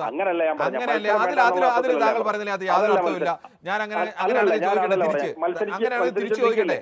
അങ്ങനെയാണ് തിരിച്ചു നോക്കട്ടെ. എത്രയോ സംസ്ഥാനങ്ങളിൽ കോൺഗ്രസ് മത്സരിക്കുന്നിടത്ത് BJP-യുമായി നേരിട്ട് ഏറ്റുമുട്ടുന്നിടത്ത് കേരളത്തിലെ CPM-ഉം CPI-യും അടക്കം അവർക്ക് വോട്ട് കൊടുക്കുന്നതിന് പകരമായി സ്വന്തമായി മത്സരിച്ചിട്ടുണ്ട്. വോട്ടിന് എണ്ണം കുറവായിരിക്കും, പക്ഷെ മത്സരിച്ചിട്ടില്ലേ? അങ്ങനെയൊക്കെ ചെയ്യേണ്ടി വരും. തെറ്റൊന്നുമല്ല. അങ്ങനെ വ്യാഖ്യാനിച്ചു പോകരുത്. അങ്ങനെ വ്യാഖ്യാനിച്ചു പോകരുത്, അത് തെറ്റൊന്നുമല്ല. ഓരോ പാർട്ടിയുടെ നിലനിൽപ്പിന്റെ ആവശ്യമാണ് അതൊക്കെ. അതുകൊണ്ട് അങ്ങനെ ചെയ്യേണ്ടി വരും. കോൺഗ്രസിനും അത് ആവശ്യമാണ്. അത് CPM-ഉം CPI-ക്ക് മാത്രമല്ല, കോൺഗ്രസിനും ആവശ്യമാണ്. ഞാൻ പറഞ്ഞ എന്താണ്, കോൺഗ്രസ് ഇവിടെ മത്സരിക്കേണ്ടെന്ന് ഞാൻ പറഞ്ഞോ? കോൺഗ്രസ് അല്ലേ ഇവിടെ മത്സരിക്കുന്നത്? ഇവിടെ പിന്നെ VP സിംഗിന് പിന്തുണ കൊടുത്തപ്പോഴും മൻമോഹൻ സിംഗിന് പിന്തുണ കൊടുത്തപ്പോഴും BJP-ക്കെതിരെ പറയുന്നതിന് ഷാജിക്ക് എന്തെങ്കിലും ബുദ്ധിമുട്ടുണ്ടോ? ആരാ ഈ വിഷയത്തിൽ BJP-ക്കെതിരെ പറയുന്നതിന് ബുദ്ധിമുട്ടുള്ള ആളാണ്? BJP-ക്കെതിരെ പറയുന്നതിന് ഒരു വിഷമവും ഇല്ലാന്ന് ഇതിനു മുമ്പുള്ള പൊതുവേദി എന്നുള്ളത് ഒന്ന് റീമൈൻഡ് ചെയ്ത് നോക്കിയാൽ മനസ്സിലാവും. അതെനിക്ക് കൃത്യമായി അറിയാം ശ്രീ ഷാജി. അതുകൊണ്ട് ഈ വിഷയത്തിൽ പറയേണ്ട മെറിറ്റ് എന്താണ്? ഷാജിക്ക് എന്ത് പറയുന്നതിനാണ് പിന്നെ ധൈര്യമുള്ളത് ബോധ്യപ്പെടും. അതുകൊണ്ട് ആ വർത്താനം എന്നോട് പറയണ്ട. അത് കൃത്യമായി തന്നെ പറയാനുള്ള കാരണം ഇതിനെന്താണ്, ഈ വിഷയത്തിൽ എന്താണ്, ഈ വിഷയത്തിൽ യോജിക്കുന്നു. ആ സമയത്ത് സ്വാഗതം ചെയ്യുന്നു, ഈ കൂട്ടായ്മയെ സ്വാഗതം ചെയ്യുന്നു. പക്ഷേ ഹരിയാനയിലെ തെരഞ്ഞെടുപ്പ് വന്നപ്പോൾ അതിനനുസരിച്ച് ദേശീയ തലത്തിൽ വിട്ടുവീഴ്ച ഉണ്ടാക്കി പിന്നെ BJP-യുടെ ശക്തി കുറയ്ക്കാനുണ്ടായ സന്ദർഭങ്ങളിൽ കോൺഗ്രസ് തയ്യാറായിട്ടില്ല എന്നാണ് എന്റെ അഭിപ്രായം. ശ്രീ ഷാജി, അതല്ലല്ലോ ഇവിടുത്തെ വിഷയം. അതല്ല വിഷയം. അതെങ്ങനെയാണ് വിഷയമാണ്? ലോക്സഭയിൽ എണ്ണം കുറഞ്ഞു കഴിഞ്ഞാൽ പിന്നെ നിങ്ങൾ ശക്തി കൂട്ടിയാൽ എന്തോ കുറച്ചാൽ എന്തുവാ? UP-യിൽ നിന്ന് ഉത്തരേന്ത്യയിൽ പ്രധാനപ്പെട്ട സംസ്ഥാനങ്ങളൊക്കെ എണ്ണം കൂടുന്നു, കേരളത്തിന്റെയും തമിഴ്നാടിന്റെ എണ്ണം കുറയ്ക്കുന്നു. പിന്നെ ഇവിടെ യോജിച്ച് നിന്ന് ശക്തി കൂട്ടിയാൽ എന്താ കുറച്ചാൽ എന്താ? എന്ത് സംഭവിക്കാൻ? ഒന്നും സംഭവിക്കാനില്ല. അത് ആ കണക്കല്ലേ നോക്കേണ്ടത്. വിശാലമായ ലോകത്തേക്ക് രണ്ട് കാര്യങ്ങളാണ്. അത് തന്നെയാണ് രണ്ട് കാര്യങ്ങൾ കാണാൻ. വിശാലമായി കാണേണ്ട സമയത്ത് വിശാലമായി കാണണം. വിശാലമായ ചില കാര്യങ്ങളെ കാണേണ്ട സമയത്ത് വിശാലമായി കാണണം. വിശാലമായി തന്നെ കാണുന്നേ. കണ്ടോണ്ടാ പറയുന്നത് ഈ സ്വാഗതാർഹമാണ്. പക്ഷെ അതോടൊപ്പം തന്നെ ഈ ഗൗരവം കോൺഗ്രസ് ഉടനീളം വെച്ചു പുലർത്തണമെന്ന് എനിക്ക് അഭിപ്രായമുള്ളൂ. എല്ലാ പാർട്ടികളും, കോൺഗ്രസ് മാത്രമല്ല എല്ലാ പാർട്ടികളും ഇവിടെ വന്ന് വലിയ ദേശീയ നേതാക്കളെ കൊണ്ടുവന്ന് ഇടതുപക്ഷത്തിന് ശക്തി കുറയ്ക്കാൻ ശ്രമിക്കുന്നതിനെ ഞാൻ എതിർക്കും. അത് ഇടതുപക്ഷം എന്നല്ല, കോൺഗ്രസിനും അതുപോലെ തന്നെയാണ്. മറ്റ് സംസ്ഥാനങ്ങളിൽ അവരും അങ്ങനെ മത്സരിക്കുന്നത്. എല്ലാ പാർട്ടികളും അങ്ങനെയാണ്. മറ്റ് സംസ്ഥാനങ്ങളിൽ പോയി CPM-ന് കോൺഗ്രസിനെ തോൽപ്പിക്കാനുള്ള ശക്തിയൊന്നുമില്ല. ഞാൻ പറഞ്ഞല്ലോ, മറ്റ് സംസ്ഥാനങ്ങളിൽ CPM-ന് ശേഷി കുറഞ്ഞ സ്ഥലങ്ങളിൽ CPM കോൺഗ്രസും BJP-യും മത്സരിക്കുന്നുണ്ട്. വോട്ട് എത്ര കുറഞ്ഞാലും എത്ര കൂടിയാലും മത്സരിക്കുന്നൊക്കെ ഉണ്ട്. അതെന്തിനാണ്? ആ പാർട്ടിക്ക് അവിടെ നിലനിൽപ്പിന് ആവശ്യമാണ്. അത് എത്ര സീറ്റും ആയിക്കോട്ടെ. CPM-ന് അങ്ങനെ മറ്റ് സംസ്ഥാനങ്ങളിൽ വലിയ ശേഷി ഇല്ലാത്തതുകൊണ്ട് കുറച്ച് സീറ്റ് മത്സരിക്കുന്നു. കോൺഗ്രസിന് കൂടുതൽ സംസ്ഥാനങ്ങളിൽ ശേഷിയുള്ളതും അത് രണ്ട് പാർട്ടിയുടെ നിലനിൽപ്പിന് ആവശ്യമാണ്. അതുകൊണ്ട് രണ്ട് പാർട്ടികളും അങ്ങനെയൊക്കെ ചെയ്യും. അതൊരു തെറ്റൊന്നുമല്ല. അതിനെയല്ല നിങ്ങൾ വിശാലമായ രാഷ്ട്രീയം എന്ന് പറയുന്നത്. അതൊക്കെ എല്ലാ പാർട്ടികളും ചെയ്യും. പരസ്പരം മത്സരിക്കുന്ന പാർട്ടികൾ ഒന്നിച്ചു നിന്ന് കേന്ദ്രത്തിൽ ഭരണം ഉണ്ടാക്കിയിട്ടില്ല. ഇതിന്റെ അവസാനം ഞാൻ പറഞ്ഞു കഴിഞ്ഞു. ശരി, അഭിപ്രായം ഞാൻ പറഞ്ഞു കഴിഞ്ഞു. ശരി, ഓക്കെ. എന്തായാലും നമുക്ക് മറ്റു പ്രേക്ഷകരിലേക്ക് കൂടി. ദീപക്കാണ് കൊട്ടാരക്കരയിൽ നിന്നും. ശ്രീ ദീപക്, താങ്കൾക്ക് എന്ത് തോന്നുന്നു? ഈ മണ്ഡല പുനർനിർണയ നീക്കം എന്തിനുള്ള നീക്കമാണ്? ഹലോ, പറഞ്ഞോളൂ. അത് ഇപ്പൊ ഈ പിണറായി വിജയനും സ്റ്റാലിനും ഈ ഇതുമായിട്ട് ഇറങ്ങിയിരിക്കുന്നതെന്ന് പറഞ്ഞു കഴിഞ്ഞാൽ ഇലക്ഷൻ മുന്നിൽ കണ്ടോണ്ട്, അല്ലാതെ പ്രത്യേകിച്ച് ഇതിനകത്ത് വലിയ കാര്യമൊന്നുമില്ല. ഇവരുടെ ലക്ഷ്യം അടുത്ത ഇലക്ഷനാണ്. കാരണം സ്റ്റാലിൻ അവിടെ കടബാധ്യതയിൽ മുങ്ങിത്താന്ന് അഴിമതിയിൽ മുങ്ങിക്കുളിച്ച് നിൽക്കുക. അപ്പൊ അതിൽ നിന്ന് രക്ഷപ്പെടാനായിട്ട് പുള്ളി ഭാഷയും ഇതൊക്കെ ആയിട്ട് ഇറങ്ങിയേക്കുവാണ്. കോൺഗ്രസിന് ഇതിനോട് വലിയ താല്പര്യമൊന്നുമില്ല. അതുകൊണ്ടാണ് അവരുടെ മെയിൻ മുഖ്യമന്ത്രിയെ പോലും അയക്കാതെ ഒരു ഉപമുഖ്യമന്ത്രി പേരിന് പറഞ്ഞയച്ചേക്കുന്നത്. തന്നെയാണ് അവരുടെ ആഗ്രഹം. പങ്കെടുത്ത 5 മുഖ്യമന്ത്രിമാർ, ഒന്ന് സ്റ്റാലിന്, ഒന്ന് പിണറായി വിജയൻ, ഒന്ന് ഭഗവത് സിംഗ് മാൻ. മറ്റ് 2 പേർ എന്ന് പറയുന്നത് ഒന്ന് അദ്ദേഹമാണ്, ആര്, രേവന്ത് റെഡ്ഡിയാണ്. രേവന്ത് റെഡ്ഡി തെലങ്കാനയിൽ നിന്നുള്ള കോൺഗ്രസിന്റെ നേതാവാണ്. കോൺഗ്രസ് ആണ് കർണാടകയിൽ നിങ്ങൾ അങ്ങനെ കോൺഗ്രസ് ആയിട്ട് കെട്ടുമൊന്നും വേണ്ട. അതെന്താ പിന്നെ ഹൈക്കമാൻഡിന്റെ ഒരു തീരുമാനം അംഗീകരിക്കാത്ത അതാ അങ്ങനെ ചുമ്മാ പറയാൻ കഴിയും? ഹൈക്കമാൻഡ് ആരാ പിന്നെ അദ്ദേഹത്തെ മുഖ്യമന്ത്രിയാക്കിയത്? താങ്കൾക്ക് അറിയാത്തോണ്ടാണ്. പുള്ളി താങ്കൾ അറിഞ്ഞു. എന്തായാലും അത് മറ്റു പാർട്ടികൾ കോൺഗ്രസ് കർണാടകയിൽ ഏറ്റവും പ്രധാനപ്പെട്ട നേതാവ് ഡി കെ ശിവകുമാറെ പോലെ നേതാവിനെ അവർ വിട്ടത്. ഡി കെ ശിവകുമാർ ഒന്നുമല്ല, സിദ്ധരാമയ്യ എന്തുകൊണ്ടൊന്നുമില്ല. ശരി, ഓക്കെ. എന്നാലും താങ്കൾക്ക് അല്ലാതെ എനിക്ക് വേറൊരു കാര്യം കൂടെ പറയണ്ട. അപ്പൊ താങ്കൾ പറയുന്നു അപ്പൊ ഇതേ ഇത് വെച്ചിട്ട് തന്നെയല്ലേ ഇതിനു മുമ്പിട്ട് മലപ്പുറത്ത് സീറ്റ് കൂട്ടിക്കൊടുത്തു. അപ്പൊ ഞങ്ങളുടെ ഓരോ സീറ്റ് കുറഞ്ഞതോ? ഞാൻ അതിന് ഉത്തരം വളരെ വിശദമായി തന്നെ പറഞ്ഞിരുന്നു. അല്ലല്ല, താങ്കൾ പറഞ്ഞ അതേ ന്യായം തന്നെയാണ് ഞാൻ പറയുന്നത്. അതായത് തെക്കൻ ജില്ലകളുടെ MLA-മാര് കുറഞ്ഞാലും കുഴപ്പമില്ല, കോൺഗ്രസിനും ലീഗിനും സ്വാധീനമുള്ള മലബാറിൽ നിന്നുള്ള MLA-മാരുടെ. ശരി, ഓക്കെ. എന്തായാലും ഞാൻ അതിന്റെ ഉത്തരം നേരത്തെ വളരെ കൃത്യമായി പറഞ്ഞതാണ്. ഇനിയും ആ ഉത്തരം ആവർത്തിക്കാൻ ഉദ്ദേശിക്കുന്നില്ല. എന്തായാലും നമുക്ക് മറ്റ് പ്രേക്ഷകരിലേക്ക് പോകുമ്പോൾ ഒരു ചെറിയ ഇടവേള അനിവാര്യമാണ്.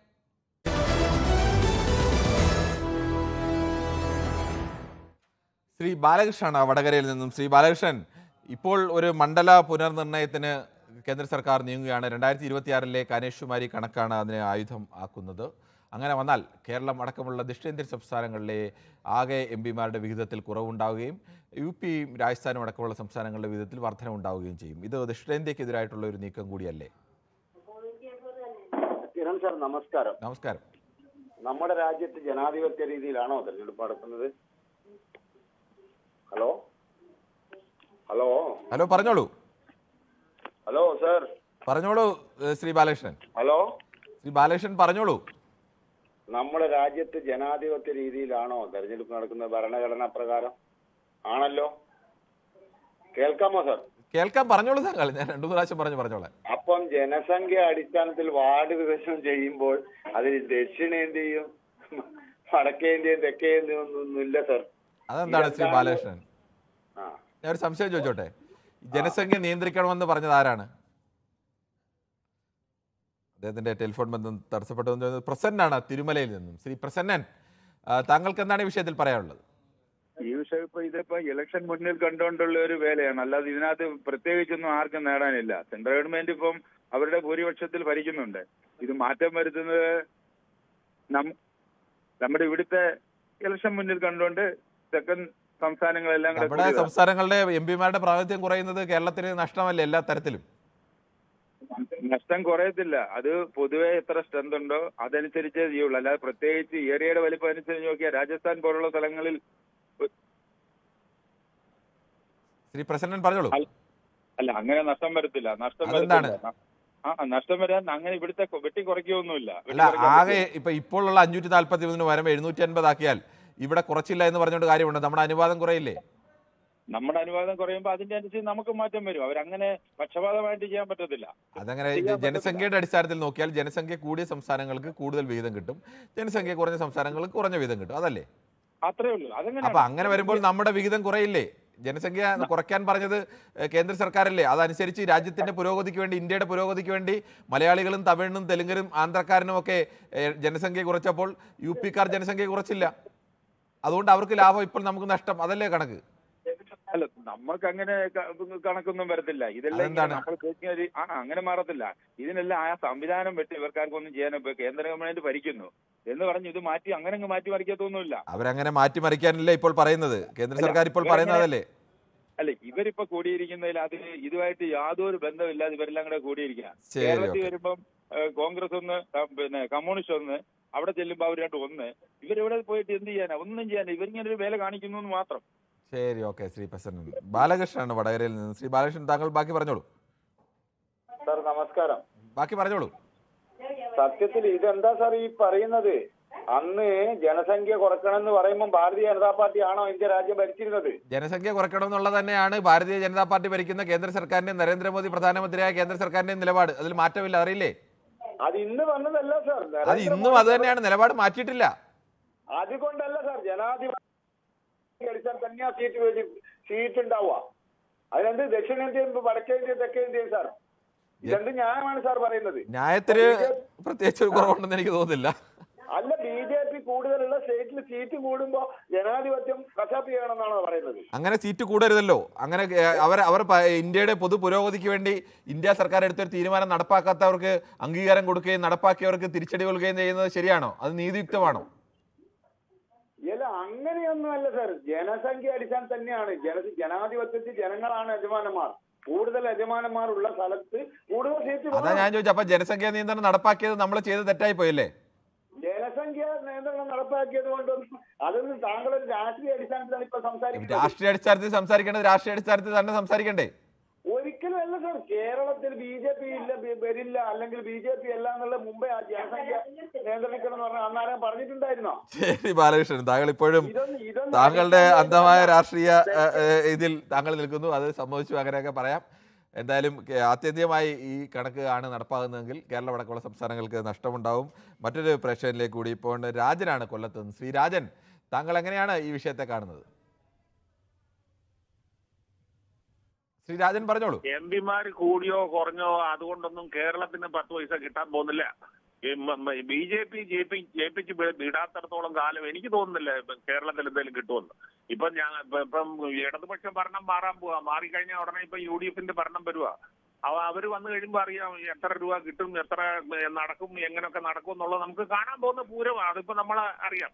എനിക്കൊരു സംശയം കൂടെ ഉണ്ട്. ഈ നമ്മുടെ രാഹുൽ ഗാന്ധിയും സോണിയാഗാന്ധിയും പ്രിയങ്ക വാദ്രയും ഒക്കെ ഇവിടെ പോയി. ഞാൻ നമ്മുടെ ചാനലിൽ നോക്കിയിട്ട് കാണുന്നില്ല. അവരെയും ക്ഷണിച്ചിരുന്നില്ല. അല്ല, അവരെ കുറിച്ചൊന്നും കേൾക്കുന്നില്ല. ഇന്ത്യ എവിടെ പോയെന്നുള്ളത് അറിയാനാ. ശരി, ഓക്കെ. ഒന്ന് അറിയണം. ശരി രാജൻ, അവരെ കുറിച്ചുള്ള കാര്യങ്ങൾക്ക് ഇത്രയും ആകാംക്ഷ എന്തായാലും കാണിക്കുന്നു. ശ്രീ രാധാകൃഷ്ണനാണ് ചാത്തന്നൂരിൽ നിന്ന്. ശ്രീ രാധാകൃഷ്ണൻ, ഇത് യഥാർത്ഥത്തിൽ ദക്ഷിണേന്ത്യൻ സംസ്ഥാനങ്ങളുടെ എല്ലാ തരത്തിലുമുള്ള ഇത് MP-മാരുടെ എണ്ണത്തിനപ്പുറത്തേക്ക് വിഹിതത്തിലടക്കം എല്ലാ തരത്തിലേക്കുമുള്ള ഒരു ഒതുക്കൽ കൂടിയല്ലേ? തീർച്ചയായും. താങ്കൾ നേരത്തെ ഓരോരുത്തരുമായും സംസാരിക്കുന്ന കണക്കുകൾ കൃത്യമായി കേട്ടുകൊണ്ടിരിക്കുകയായിരുന്നു. ശ്രീ ഹരിദാസിനോടടക്കം താങ്കൾ കൃത്യമായ കണക്ക് അവതരിപ്പിച്ചു. അതാണ് അതിന്റെ പരമമായ സത്യം. BJP ഭരിക്കുന്ന കേന്ദ്ര ഗവൺമെന്റിന്റെ ഉദ്ദേശം എന്ന് പറയുന്നത് തെക്കേ ഇന്ത്യൻ സംസ്ഥാനങ്ങളിൽ അവർക്ക് സ്വാധീനമില്ല.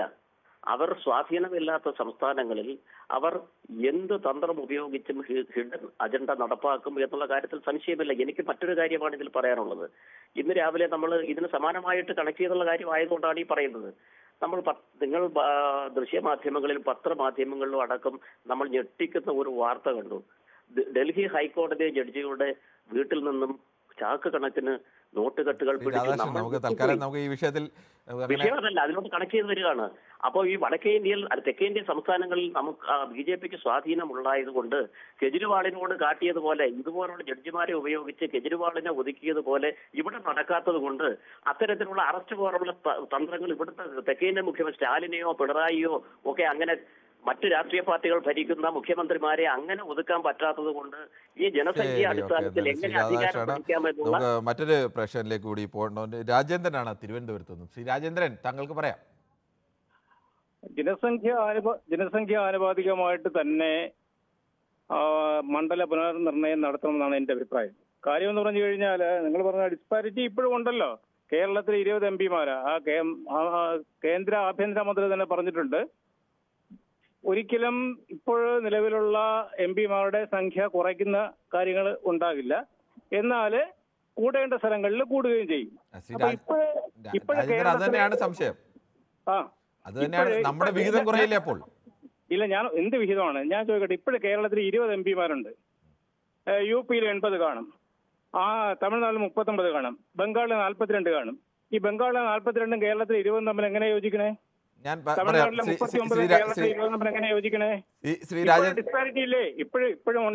ഇപ്പോഴത്തെ കാര്യം ഞാൻ പറയാം. ശ്രീ രാജേന്ദ്രൻ, നമ്മുടെ ജനസംഖ്യ അടിസ്ഥാനത്തിൽ തന്നെയായിരുന്നു മണ്ഡലങ്ങൾ പുനർനിർണയിക്കാൻ നമ്മൾ തീരുമാനിച്ചതും അങ്ങനെയാണ് മുന്നോട്ട് പോയതും. പിന്നീടാണ് ഇന്ത്യയുടെ ജനസംഖ്യ വല്ലാതെ കൂടുകയും അത് രാജ്യത്തിന്റെ പുരോഗതിക്ക് തടസ്സമായി തീരുകയും രാജ്യത്ത് പട്ടിണിയടക്കം വർദ്ധിക്കുകയും രാജ്യത്തിന് മുന്നോട്ട് പോകാൻ കഴിയില്ല എന്നൊരവസ്ഥ വന്നു.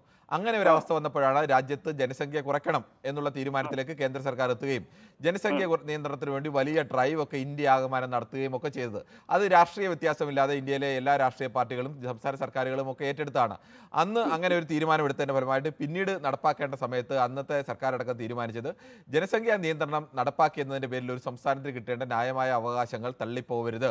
അതുകൊണ്ട് ഞാൻ പറയട്ടെ, എന്ത് അവകാശം ഞാൻ വളരെ വളരെ എങ്കിൽ ഇതിനേക്കാൾ ലളിതമായി പറയാം. ഒന്നുമില്ല, കേരളത്തിൽ നിന്നുള്ള 20 എംപിമാരും തമിഴ്നാട്ടിൽ നിന്നുള്ള 39 എംപിമാരും ചേർന്ന് കഴിഞ്ഞാൽ ഏകദേശം 59 എംപിമാരുണ്ടെങ്കിൽ 543 അംഗ നിയമസഭയിൽ ലോക്സഭയിൽ 559 എംപിമാർക്ക് ഒരു സ്വാധീനമുണ്ട്. അല്ലെങ്കിൽ ആ എണ്ണം നിർണായകമാണ്. ചിലപ്പോൾ സർക്കാരിനെ വീഴ്ത്താനോ സർക്കാരിനെ അധികാരത്തേറ്റാനോ ഒക്കെ നിർണായകമാണ്. 750 വരുമ്പോൾ ആ എണ്ണത്തിന്റെ നിർണായകത്തിന്റെ ശക്തി വീണ്ടും കുറയും. നിങ്ങൾക്ക് രാഷ്ട്രീയ ശക്തി കുറഞ്ഞാൽ നിങ്ങൾക്ക് എല്ലാ തരത്തിലും ശക്തി കുറയും. ഞാനൊന്ന് തിരിച്ചു ചോദിച്ചു, കേരളത്തിൽ നിന്ന് ജയിക്കുന്ന എംപിയും യു പിയിൽ നിന്ന് ജയിക്കുന്ന എംപിയും ഭാരതത്തിന്റെ പാർലമെന്റിൽ പോകുന്ന എംപിമാരാണോ അതേ കേരളത്തിന്റെ മാത്രം താല്പര്യങ്ങൾ സംരക്ഷിക്കാൻ? അങ്ങനെയല്ല, കേരളത്തിന്റെ കൂടി താല്പര്യം സംരക്ഷിക്കാൻ വേണ്ടിയാണ് കേരളത്തിലെ എംപി. എങ്കിൽ പിന്നെ ഇന്ത്യയിലെ മുഴുവൻ എടുത്തുനിന്ന് എംപിമാരെ എടുത്താൽ മതിയല്ലോ. നിങ്ങളെ പറഞ്ഞ ശരിയില്ല. ഭാരതത്തിന്റെ പാർലമെന്റിൽ ഇന്ത്യയുടെ മുഴുവൻ താല്പര്യം സംരക്ഷിക്കുക എന്നുള്ളത് മാത്രമല്ല, അവർ പ്രതിദാനം ചെയ്യുന്ന സംസ്ഥാന താല്പര്യങ്ങൾ കൂടി സംരക്ഷിക്കാനാണ് ഓരോ സംസ്ഥാനത്തിന് ഇത്ര എണ്ണം വെക്കുന്നത്. അല്ലെങ്കിൽ സംസ്ഥാനത്തിന് എണ്ണം വെക്കണം.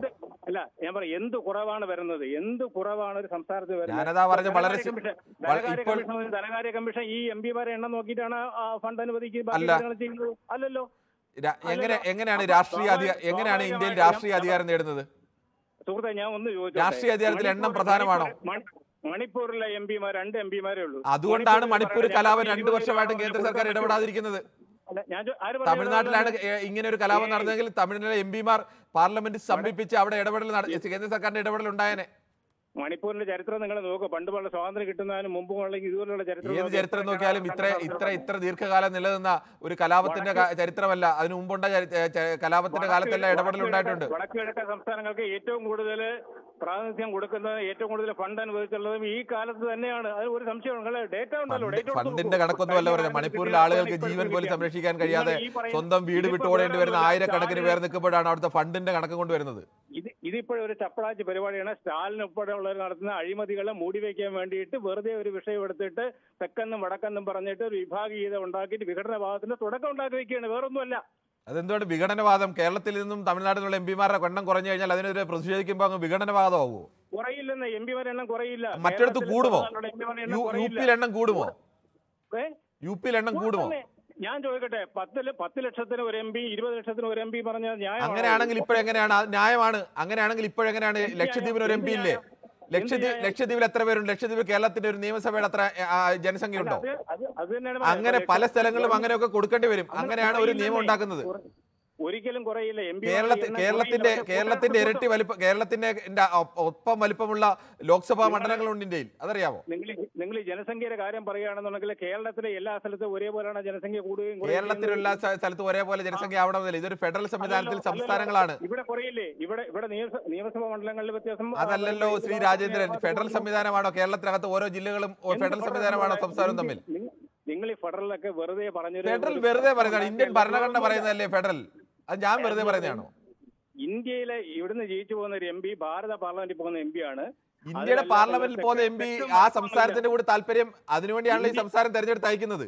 ഇന്ത്യ എന്ന് പറഞ്ഞു കഴിഞ്ഞാൽ ഒരു രാജ്യമാണ്. അതിനകത്ത് ഒരു രാജ്യമായിട്ടാണ് നിൽക്കുന്നത്. അതിനകത്ത് നിങ്ങൾ തെക്കെന്നും അതിനകത്ത് യാതൊരു വ്യത്യാസവുമില്ല. ഇന്ത്യ എന്ന ഒരു രാജ്യമായിട്ട് നിൽക്കുന്നത്. പക്ഷേ സംസ്ഥാനങ്ങളുടെ അവകാശം, കേരളവും തമിഴ്നാടും തമ്മിൽ നദീജല തർക്കം വരുമ്പോൾ ഇപ്പോൾ യോജിച്ചു നിന്നതുകൊണ്ട് നിങ്ങൾ ആ തർക്കം ഇല്ലാതെയാവോ? ന്യൂസ് 18 പോലുള്ള ഒരു ദേശീയ ചാനൽ ഇത്തരം ആ ദേശീയ ചാനൽ ആയതുകൊണ്ട് തന്നെയാണ് ഇത്തരം കാര്യങ്ങൾ. ഇത് വിഘടനവാദമല്ല. താങ്കളെപ്പോലുള്ളവർക്ക് സങ്കുചിതമായി ചിന്തിക്കുന്നതുകൊണ്ട് തോന്നാണ്. ശരിയല്ല, അങ്ങനെയല്ല. തീർച്ചയായിട്ടും അങ്ങനെയാണ്. താങ്കൾ എങ്ങനെയാണ് അതിനെ ന്യായീകരിക്കുന്നത്? എപ്പോഴും ന്യായീകരിക്കും. കാര്യം എന്ന് പറഞ്ഞാൽ ഇന്ത്യൻ പാർലമെന്റിലേക്കാണ് പോകുന്നത്, അല്ലാതെ കേരളത്തിന് വേണ്ടി മാത്രവും തമിഴ്നാട്ടിന് വേണ്ടി മാത്രം വാദിക്കാൻ വേണ്ടിയിട്ടല്ല. അതിനു വേണ്ടി കൂടി വാദിക്കാനാണ് പോകുന്നത്. സംസ്ഥാനത്തിന്റെ അവകാശങ്ങൾക്ക് വേണ്ടി കൂടിയാണ് പോകുന്നത്. സംശയമൊന്നുമില്ല. ഒരു എംപിക്ക് ഫണ്ട് അനുവദിക്കുന്നത് അദ്ദേഹത്തിന്റെ മണ്ഡലത്തിലേക്കാണ്. അല്ലാതെ ലോക്സഭ എംപിക്ക് ഫണ്ട് അനുവദിക്കുന്നത് യു പിയിലെ ഒരു എംപിയുടെ ഫണ്ട് എടുത്ത് ഇവിടെ ഭരിക്കാൻ കഴിയില്ല. അത് രാജ്യസഭയിലേക്കാണ്. അത് രാജ്യസഭയിലേക്കാണ് ശ്രീ രാജേന്ദ്രൻ. എംപിമാരുടെ എണ്ണം നോക്കിയിട്ടല്ല ആനുകൂല്യങ്ങൾ കൊടുക്കുന്നത്. താഴേക്ക് നിൽക്കുന്ന അല്ലെ സാമ്പത്തികമായിട്ട് പിന്നോക്കം നിൽക്കുന്ന സംസ്ഥാനങ്ങൾക്ക് കൂടുതലും സാമ്പത്തികമായിട്ട് മുന്നോക്കം. അങ്ങനെയാണ് കേരളത്തിൽ എറണാകുളം ജില്ലയിൽ കിട്ടുന്ന ടാക്സ് എടുത്തിട്ട് എറണാകുളം ജില്ലയ്ക്ക് വേണ്ടി മാത്രമാണ് ഉപയോഗിക്കുന്നത്. ശ്രീ രാജേന്ദ്രൻ വളരെ ശ്രീ രാജേന്ദ്രൻ, ഞാൻ ചോദിച്ച ചോദ്യം വളരെ സിമ്പിൾ ആണ്. താങ്കളുടെ ചോദ്യം ലോജിക്കല്ല. ശ്രീ രാജേന്ദ്രൻ മനസ്സിലാക്കൂ, ഇത് ശരിയല്ല. ജമ്മു കാശ്മീരിന് കൊടുക്കുന്ന ആനുകൂല്യങ്ങളും ഫണ്ടും ഒന്നും കേരളത്തിന് കിട്ടിയെന്ന് വരില്ല. കാര്യം എന്ന് പറഞ്ഞാൽ അവിടെ പ്രത്യേക ചില കാര്യങ്ങളുണ്ട്. വടക്ക് കിഴക്കൻ സംസ്ഥാനങ്ങളിൽ കൊടുക്കുന്ന ഫണ്ട് ചിലപ്പോൾ കേരളത്തിൽ കിട്ടിയെന്ന് വരില്ല. ഇപ്പൊ ഞാൻ പറയാം, ഗുജറാത്തിനും കേരളത്തിനും ഒരേ അതൊന്നും അല്ലല്ലോ നമ്മുടെ ചോദ്യം. നിങ്ങൾ ഈ പറയുന്നത് ശരിയല്ല. ന്യൂസ് 18 ചാനല് നമ്മൾ പറയുന്നത് ശരിയല്ലെന്ന് പറയാനുള്ള താങ്കളുടെ അവകാശത്തെ പൂർണ്ണമായും വിവാദങ്ങൾ ഉണ്ടാക്കി വെക്കാനുള്ള ചർച്ച നടത്തുന്നത് ശരിയല്ല. ഈ കാര്യങ്ങൾ ന്യൂസ് 18 പോലെ ചാനലിൽ നമ്മൾ പ്രതീക്ഷിക്കുന്നേയില്ല. ശരി, ഓക്കെ രാജേന്ദ്രൻ, എന്തായാലും താങ്കളുടെ അഭിപ്രായം, ഞങ്ങളുടെ അഭിപ്രായത്തെ എതിർക്കാനുള്ള താങ്കളുടെ അവകാശം പൂർണ്ണമായും സംരക്ഷിക്കപ്പെടും. അതുകൊണ്ട് തന്നെയാണ് താങ്കളുടെ അഭിപ്രായം പൂർണ്ണമായും കേൾപ്പിക്കുകയും ചെയ്തത്. അതിനൊന്നും യാതൊരു തടസ്സവുമില്ല. ഓരോരുത്തർക്കും അവരുടേതായ അഭിപ്രായങ്ങളുണ്ട്, അവരുടേതായ നിലപാടുകളും രാഷ്ട്രീയവും ഒക്കെ ഉണ്ട്. ശ്രീ മുഹമ്മദാണ് മഞ്ചേരിയിൽ നിന്നും. ശ്രീ മുഹമ്മദ്, താങ്കൾക്ക് എന്താണ് ഈ വിഷയത്തിൽ പറയാനുള്ളത്? നമസ്കാരമുണ്ട് സാറേ. നമസ്കാരമുണ്ട്. ഈ സാർ ഇത്ര ഗതിയായിട്ട് കണ്ട് അയാളോട് ഇങ്ങനെ സംസാരിച്ചാന്ന് ഞാൻ ബോറായി പോയി. വെരി ഗുഡ് ആയിക്കണേ. അങ്ങനെ സംസാരിക്കാൻ പഠിച്ച ഒരാൾ നിങ്ങളെന്നുള്ളൂ, അല്ലാതെ ഇപ്പൊ വേറെ ആരും കാണൂല. ഞങ്ങളെ പോലത്തെ ആൾക്കാർക്കോ ഇതിൽ സംസാരിച്ചിരുന്ന മറ്റാൾക്കാർക്കോ ഈ രാജേഷോ രാജേന്ദ്രനോ അയാൾക്ക് മറുപടി കൊടുക്കാൻ പറ്റുന്നത് ഏക ഒരു വ്യക്തി നിങ്ങളെന്നുള്ളൂ. അഭിനന്ദിക്കുന്നു. ശരി, പറഞ്ഞോളൂ. ശ്രീധരനാണ് ഡൽഹിയിൽ നിന്നും. ശ്രീധരൻ, താങ്കൾക്ക് ഡൽഹിയിൽ ജീവിച്ചുകൊണ്ടിരിക്കുമ്പോൾ താങ്കൾക്ക് എന്ത് തോന്നുന്നു? ഈ കേരളമടക്കമുള്ള സംസ്ഥാനങ്ങളിലെ ഇപ്പോൾ ജനസംഖ്യയുടെ അടിസ്ഥാനത്തിൽ ഒരു മണ്ഡല പുനർനിർണ്ണയം വരുത്തിയാൽ കേരളമടക്കമുള്ള സംസ്ഥാനങ്ങളുടെ അനുപാതം കുറയും. അത്തരമൊരു ഞാൻ ചോദിച്ചോട്ടെ, 10 വർഷം മുമ്പ് കേരളത്തിൽ ഡീലിമിറ്റേഷൻ വന്നിരുന്നു. ശ്രീ രാജേന്ദ്രൻ, ഒരു സംസ്ഥാനവും ഇത്തരത്തെ ജില്ലകളോ അല്ലെങ്കിൽ ഞാൻ പറയട്ടെ, അത് ഫെഡറൽ സംവിധാനവുമായി യാതൊരു ബന്ധവുമില്ല. അതിന് പറയുന്നത് നേരത്തെ നിങ്ങൾ പറഞ്ഞു എംപിമാരുടെ എണ്ണത്തനുസരിച്ചാണ് അവരുടെ മണ്ഡലത്തിലെ വികസന പ്രവർത്തന ഫണ്ട് പോകുന്നതെന്ന് പറഞ്ഞു. അങ്ങനെയല്ല പറഞ്ഞത്. ഞാൻ അങ്ങനെയല്ല പറഞ്ഞത്. എംപിമാരുടെ എണ്ണം രാഷ്ട്രീയ അധികാരത്തിൽ ഏറ്റവും നിർണായകമാണ്. എണ്ണം തന്നെയാണ് നിർണായകം. എണ്ണം രാഷ്ട്രീയ അധികാരത്തിന് നിർണായകമല്ലേ? എംഎൽഎമാരുടെ ഫെഡറൽ സംവിധാനം അല്ലല്ലോ. കേരളത്തിൽ ജില്ലകളും സംസ്ഥാനം തമ്മിൽ ഒരു ഫെഡറൽ സംവിധാനം ഉണ്ടോ? അങ്ങനെയല്ലല്ലോ. ഒരു കാര്യം ചോദിക്കുന്നു, മലപ്പുറത്തും കോഴിക്കോട് 5 എംഎൽഎമാർ. ശ്രീധരൻ, അതാണ് ഞാൻ പറഞ്ഞത്. ഇത് ഫെഡറൽ സംവിധാനമല്ല സംസ്ഥാനവും ജില്ലയും തമ്മിലുള്ളത്. അപ്പൊ അന്ന് സംസ്ഥാനവും ജില്ലയും തമ്മിലുള്ള ബന്ധമല്ല സംസ്ഥാനവും കേന്ദ്രവും തമ്മിലുള്ള ബന്ധം. അത് താങ്കൾ മനസ്സിലാക്കുക. സംസ്ഥാനത്തിന്റെ ജില്ലകളെല്ലാം സംസ്ഥാനത്തിന്റെ പൂർണ്ണമായും. മലപ്പുറത്ത് കേരളത്തിലെ 5 മുസ്ലിം എംഎൽഎമാരുടെ എണ്ണം കൂടുകയും ശ്രീധരൻ മുസ്ലിമോ ക്രിസ്ത്യാനിയോ ഒന്നും അല്ല.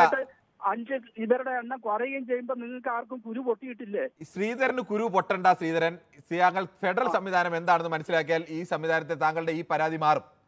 സംസ്ഥാനത്തിൽ ജില്ലയും സംസ്ഥാനവും തമ്മിലുള്ള ബന്ധം ഫെഡറൽ സംവിധാനത്തിൽ പെടുന്നതല്ല. സംസ്ഥാനങ്ങൾക്ക് എന്തിനാണ് ഈ സംസ്ഥാനങ്ങൾ ഫെഡറൽ എന്നുള്ള വാക്ക് എഴുതി വെച്ചിരിക്കുന്നത്? എന്തിനാണ്? സംസ്ഥാനങ്ങളുടെ കൂടി അധികാരം നിലനിർത്തിക്കൊണ്ട് മാത്രമേ കേന്ദ്ര സർക്കാരിന് അധികാരമുള്ളൂ എന്നത് മാത്രമാണ് നിങ്ങൾ ഉദ്ദേശിക്കുന്നത്. അതായത് കേരളത്തിലെ ഹിന്ദുക്കളുടെ എംഎൽഎമാരുടെ എണ്ണം കുറയുമ്പോൾ നിങ്ങൾക്ക് ആർക്കും കേരളത്തിൽ ഹിന്ദുക്കളുടെ എംഎൽഎമാരുടെ എണ്ണം ഒന്നും ആരും കുറഞ്ഞിട്ടൊന്നുമില്ല. സീറ്റുകളുടെ മലപ്പുറത്ത് മാത്രം 5 മുസ്ലിം സീറ്റുകളുടെ എംഎൽഎമാരുടെ എണ്ണം കൂടുമ്പോൾ നിങ്ങൾക്ക് ഭയങ്കര സന്തോഷം. അന്ന് നിങ്ങൾക്ക് ഇങ്ങനെ ആര് പറഞ്ഞു താങ്കളോട്? അതും ഇതും തമ്മിൽ എന്താണ് ബന്ധം? അതും തമ്മിൽ ബന്ധമുണ്ട്. എന്ത് ബന്ധം ശ്രീധരൻ? പറയൂ. അതും തമ്മിൽ ബന്ധമുണ്ട്. ബന്ധം പറയൂ. എംപിമാരുടെ ആനുപാതികമായിട്ട് മണ്ഡല വികസന പ്രവർത്തനം നടക്കുമ്പോൾ എംഎൽഎമാരുടെ മണ്ഡല വികസന പ്രവർത്തനം മാത്രമല്ല ശ്രീധരൻ, എംപിമാരുടെ എണ്ണം എന്ന് പറയുന്നത് കേരളത്തിൽ നിന്നും തമിഴ്നാട്ടിൽ നിന്നൊക്കെയുള്ള എംപിമാരുടെ എണ്ണം കുറഞ്ഞാൽ കേരളത്തിനും തമിഴ്നാടിനും ഒക്കെ ഉള്ള ഇന്ത്യൻ പാർലമെന്റിലുള്ള സ്വാധീനം കുറയും. അപ്പൊ അതേമാതിരി പത്തനംതിട്ടക്കും അങ്ങനത്തെ ഫെഡറൽ അവിടെയാണ് താങ്കളുടെ കുഴപ്പം. ഇത് രണ്ടും രണ്ടാണ് സാർ. സാർ, ഇത് രണ്ടും രണ്ടാണ്. ബാധിക്കില്ല. അത് രണ്ടും രണ്ടാണ്. എന്നാൽ ശ്രീധരനോട് ഞാൻ ഇനി ദയവ് ചെയ്ത് പറയുന്നത് കേൾക്കാമെങ്കിൽ പറയൂ. കേൾക്കൂ. ഫെഡറൽ സംവിധാനം അനുസരിച്ച് സംസ്ഥാനവും കേന്ദ്ര സർക്കാരും തമ്മിലുള്ള ബന്ധമല്ല ജില്ലയും സംസ്ഥാനങ്ങളും തമ്മിലുള്ള ബന്ധം. ജില്ലാ സംസ്ഥാനം എല്ലാം സംസ്ഥാനത്തിന്റെ ഭാഗമാണ് പൂർണ്ണമായും. പാർലമെന്റിൽ സംസ്ഥാനവും കേന്ദ്രവും തമ്മിൽ പ്രത്യേകിച്ചില്ല. പാർലമെന്റിൽ മെമ്പർമാരുടെ എണ്ണത്തിനനുസരിച്ചാണ്. ശരി, ഓക്കെ. എന്തായാലും ശ്രീധരൻ അങ്ങനെ കരുതിക്കോളൂ. താങ്കൾ ആ ഫെഡറൽ സംവിധാനം എന്താണ് എന്നത് കൂടി. കാരണം മുസ്ലിം തീവ്രവാദികൾക്ക് അനുകൂലമായിട്ട് മുസ്ലിം തീവ്രവാദി ഉണ്ടെങ്കിൽ ഹിന്ദു തീവ്രവാദിയും ക്രിസ്ത്യൻ തീവ്രവാദിയും ഒക്കെ ഉണ്ട് കേരളത്തിൽ. സംശയമൊന്നുമില്ല. കേരളത്തിൽ ഈ ഡീലിമിറ്റേഷൻ വന്നപ്പോൾ നിങ്ങൾക്ക് കേരളത്തിലെ ഡീലിമിറ്റേഷൻ ഇതും തമ്മിൽ വ്യത്യാസമുണ്ട് സാർ. എന്ത് വ്യത്യാസം? സാർ അതിന് അതാണ് പറഞ്ഞത്. വ്യത്യാസമില്ല. സാർ ഫെഡറൽ സംവിധാനം എന്താണെന്ന് പഠിക്കാൻ പറഞ്ഞത്. ജനപ്രാതിനിധ്യ നിയമം, റെപ്രസെന്റേഷൻ ഓഫ് പീപ്പിൾ ആക്ട് അനുസരിച്ചാണ് സംസ്ഥാന നിയമസഭയും ഇന്ത്യൻ പാർലമെന്റും എല്ലാം പ്രവർത്തിക്കുന്നത്. ഇവിടെ എല്ലാവരുടെയും മുസ്ലിം സാർ എന്തിനാണ് ഞാനൊരു ചെറിയ സംശയം ചോദിച്ചോട്ടെ, ഞാനൊരു സംശയം ചോദിച്ചോട്ടെ. വാജ്പേയി സർക്കാരിന്റെ കാലത്താണ് ഇനി വരേണ്ട പുനർനിർണയം നീട്ടിവെക്കാൻ തീരുമാനിച്ചത് 2026 വരെ. എന്തിനാണ് വാജ്പേയി സർക്കാർ അങ്ങനെ തീരുമാനിച്ചത്? ഉത്തരം പറയൂ.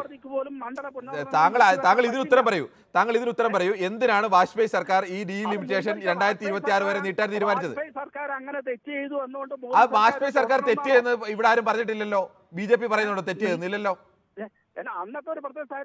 അന്നത്തെ ഒരു പ്രത്യേക സാഹചര്യമല്ല. ആ സർക്കാരിന് അറിയാമായിരുന്നു ജനസംഖ്യ നിയന്ത്രിക്കാൻ പറഞ്ഞപ്പോൾ നിയന്ത്രിച്ച സംസ്ഥാനങ്ങളെ ശിക്ഷിക്കരുതെന്ന് അറിയാമായിരുന്നു. അതിന്റെ പേരിലാണ് നീട്ടിവെച്ചത്. കേരളവും മലപ്പുറം ഇതുമായിട്ട് എങ്ങനെയാണ് ബന്ധപ്പെടുന്നത്? ശരി ശ്രീധരൻ, എനിക്ക് താങ്കൾ എത്ര പറഞ്ഞാലും അത് ഉൾക്കൊള്ളാൻ തയ്യാറല്ലാത്ത ഒരാളോട് സംസാരിക്കുന്നതിൽ ശ്രീ അരുണാണ് എറണാകുളത്ത് നിന്നും. ശ്രീ അരുൺ, താങ്കൾക്ക് എന്താണ് ഈ വിഷയത്തിൽ പറയാനുള്ളത്? ഈ വിഷയത്തില് ജനസംഖ്യാനുപാതമായിട്ട് തന്നെ നമുക്ക് ഇത് പോകണമെന്ന് തന്നെയാണ് MP-മാരുടെ എണ്ണം. എന്തുകൊണ്ടാണ് അങ്ങനെ പറയുന്നത്? അതിൽ ആളുടെ എണ്ണം അല്ലല്ലോ. ഇതിപ്പോ MP ഫണ്ട് തന്നെ ഇപ്പൊ 20 ലക്ഷം പേർക്ക് ഒരു MP ഫണ്ട് കിട്ടുന്നതും 3 ലക്ഷം പേർക്ക് MP ഫണ്ട് കിട്ടുന്നതും തമ്മിലുള്ള ഒരു ഡിഫറൻസ് വരുന്നുണ്ട്. ശരി, ഓക്കെ. എന്തായാലും നമുക്ക് സമയം തീരാൻ പോവുകയാണ്. മറ്റൊരു പ്രശ്നം കൂടിയുണ്ട്. വിനോദ് ആലപ്പുഴയാണ്. ശ്രീ വിനോദ്, വേഗത്തിൽ പറയാം. Sir good evening. പറഞ്ഞോളൂ, എളുപ്പം പറഞ്ഞോളൂ. സാറേ, എനിക്ക് വേറൊന്നുമല്ലേ, ഏത് MP-മാര് വന്നാലും ഏത് സംസ്ഥാന ഏത് രാഷ്ട്രീയ പാർട്ടി വന്നാലും കർഷകന്റെ കാര്യമാണ് എനിക്ക് പറയാനുള്ളത്. ശരി, ഓക്കെ. ശ്രീ കണ്ണനാണ് തിരുവനന്തപുരത്ത് നിന്ന്. ശ്രീ കണ്ണൻ, താങ്കൾക്ക് എന്താണ് ഈ വിഷയത്തിൽ പറയാനുള്ളത്? എന്താണെന്ന് വെച്ചാൽ ശരിക്കും ജനാധിപത്യപരമായിട്ടുള്ള തീരുമാനം വെച്ചാൽ ജനസംഖ്യ ആനുപാതികമായിട്ട് തന്നെ വേണമെന്നാണ്. അപ്പം ഇപ്പോഴുള്ള നമ്മൾ 20 MP-മാരെന്ന് വെച്ച് കഴിഞ്ഞാൽ നമ്മൾക്ക് 2 കോടി ജനമുള്ള സമയത്താണ് തീരുമാനിച്ചിരുന്നത്. പക്ഷെ ഇപ്പോഴെന്ന് വെച്ചാൽ നമ്മൾ 3.5 കോടിയാണ്. 3.5 കോടിയാകുമ്പോൾ സ്വാഭാവികമായിട്ടും 35 MP-മാര് നമുക്ക് വരും. അതിൽ ഈ 12 എന്നുള്ള കണക്ക് എവിടുന്ന് കിട്ടിയെന്ന് എനിക്ക് അറിയത്തില്ല. 12 ആണെങ്കിൽ 1 കോടി 12 നേരത്തെ തന്നെ അദ്ദേഹം താങ്കൾ തന്നെ പറയുന്നുണ്ടല്ലോ. ഞാനെങ്ങും 12 പറഞ്ഞിട്ടില്ല. ഇതുവരെ ആർക്കും കേന്ദ്ര സർക്കാർ പോലും ഇതുവരെ എങ്ങനെയാണ് തിരിക്കുന്നത് വ്യക്തമായി എവിടെയും പറഞ്ഞിട്ടില്ല. ഇല്ല. അപ്പം കേന്ദ്ര സർക്കാർ ഇതിനെ ഒരു പുകമറ സൃഷ്ടിച്ചാണ് ഇപ്പോൾ നിൽക്കുന്നത്. അമിത്ഷാ പറയുന്നത് നിങ്ങൾക്ക് കുറയില്ല, ആർക്ക് കൂടും എന്നൊന്നും 750 ആക്കുമോ എന്ന കാര്യത്തിൽ പോലും അവർക്ക് വ്യക്തത ഇതുവരെ പുറത്തു പറഞ്ഞിട്ടില്ല. അപ്പൊ ജനിക്കാൻ പോകുന്ന കുട്ടിക്കാണ് നമ്മളിപ്പോ ജാതകം എഴുതുന്നത്. അല്ല, ജനിക്കാൻ പോകുന്ന കുട്ടിക്ക് ജാതകം എഴുതേണ്ടി വരും. കേരളത്തിലടക്കമുള്ള നഷ്ടം വരികയാണെങ്കിൽ നേരത്തെ മുൻകൂട്ടി തടയണ്ടേ? അല്ല, മുൻകൂട്ടി തടയാന്ന് വെച്ച് കഴിഞ്ഞാൽ എന്താണെങ്കിലും തീരുമാനം എന്താണെന്ന് പറയണ്ടേ? അവർ ഇങ്ങനെ സമ്മർദ്ദം വരുമ്പോൾ അവർ പറയുന്നത് വരണ്ടേ? ഇങ്ങനെ തർക്കിച്ചിട്ട് ഈ പൊതുജനങ്ങളുമായിട്ട് തർക്കിച്ചിട്ട്. ശരി, ഓക്കെ. എന്തായാലും നമ്മുടെ സമയം അവസാനിക്കാൻ പോകുന്നതുകൊണ്ടാണ് എന്തായാലും ഈ വിഷയത്തിൽ വളരെ വിരുദ്ധമായ അഭിപ്രായ പ്രകടനങ്ങളായിരുന്നു പ്രേക്ഷകരുടെ ഭാഗത്തു നിന്നുണ്ടായത്. ഇത്തരമൊരു ജനസംഖ്യാനുപാതത്തിലുള്ള മണ്ഡല പുനർനിർണയത്തെ അനുകൂലിക്കുന്നവരും പ്രതികൂലിക്കുന്നവരും ഒക്കെ ഉണ്ടായിരുന്നു. ചിലരൊക്കെ ചോദിക്കുന്ന ചോദ്യം ജില്ലകളും സംസ്ഥാനങ്ങളും തമ്മിലുള്ള ബന്ധം അതുപോലെ തന്നെയല്ലേ സംസ്ഥാനങ്ങളും കേന്ദ്ര സർക്കാരും തമ്മിലുള്ള ബന്ധം? ഒരിക്കലും അങ്ങനെയല്ല. ഇന്ത്യൻ ഭരണഘടന അനുസരിച്ച് ജില്ലകളും സംസ്ഥാനങ്ങളും തമ്മിലുള്ള ബന്ധത്തിൽ അങ്ങനെ വേറെ ഏതെങ്കിലും ഫെഡറൽ സംവിധാനത്തിൻ്റെ അടിസ്ഥാനത്തിലല്ല. പക്ഷേ സംസ്ഥാനങ്ങളും കേന്ദ്ര സർക്കാരും തമ്മിലുള്ള ബന്ധം അല്ലെങ്കിൽ ഇന്ത്യയും തമ്മിലുള്ള ബന്ധം ഇതൊരു ഫെഡറൽ രാജ്യമാണ്. അതുകൊണ്ട് തന്നെ ആ ബന്ധത്തിൽ വ്യത്യാസങ്ങൾ അധികാര ഘടനയിലും അടക്കം വളരെയേറെ വ്യത്യാസങ്ങളുണ്ട്. ആ വ്യത്യാസവും ഇതും തമ്മിലുള്ള തിരിച്ചറിഞ്ഞുകൊണ്ടോ അല്ലെങ്കിൽ തിരിച്ചറിയാതെയോ ഒക്കെ ആയിരിക്കും ചിലർ ബോധപൂർവമൊക്കെ അങ്ങനെ ഒരു വഴിതെറ്റിക്കാൻ വേണ്ടിയുള്ള ശ്രമത്തിൻ്റെ ഭാഗമായും അത്തരം വാദങ്ങളൊക്കെ ഉയർത്തും. എന്തായാലും അത്തരം കാര്യങ്ങളെല്ലാം പ്രേക്ഷകരുടെയും സജീവമായ ശ്രദ്ധയിലേക്ക് തന്നെ വിടുകയാണ്. നാളെയും ഇതേ സമയം ന്യൂസ് 18 പൊതുവേദി മറ്റൊരു വിഷയവുമായി.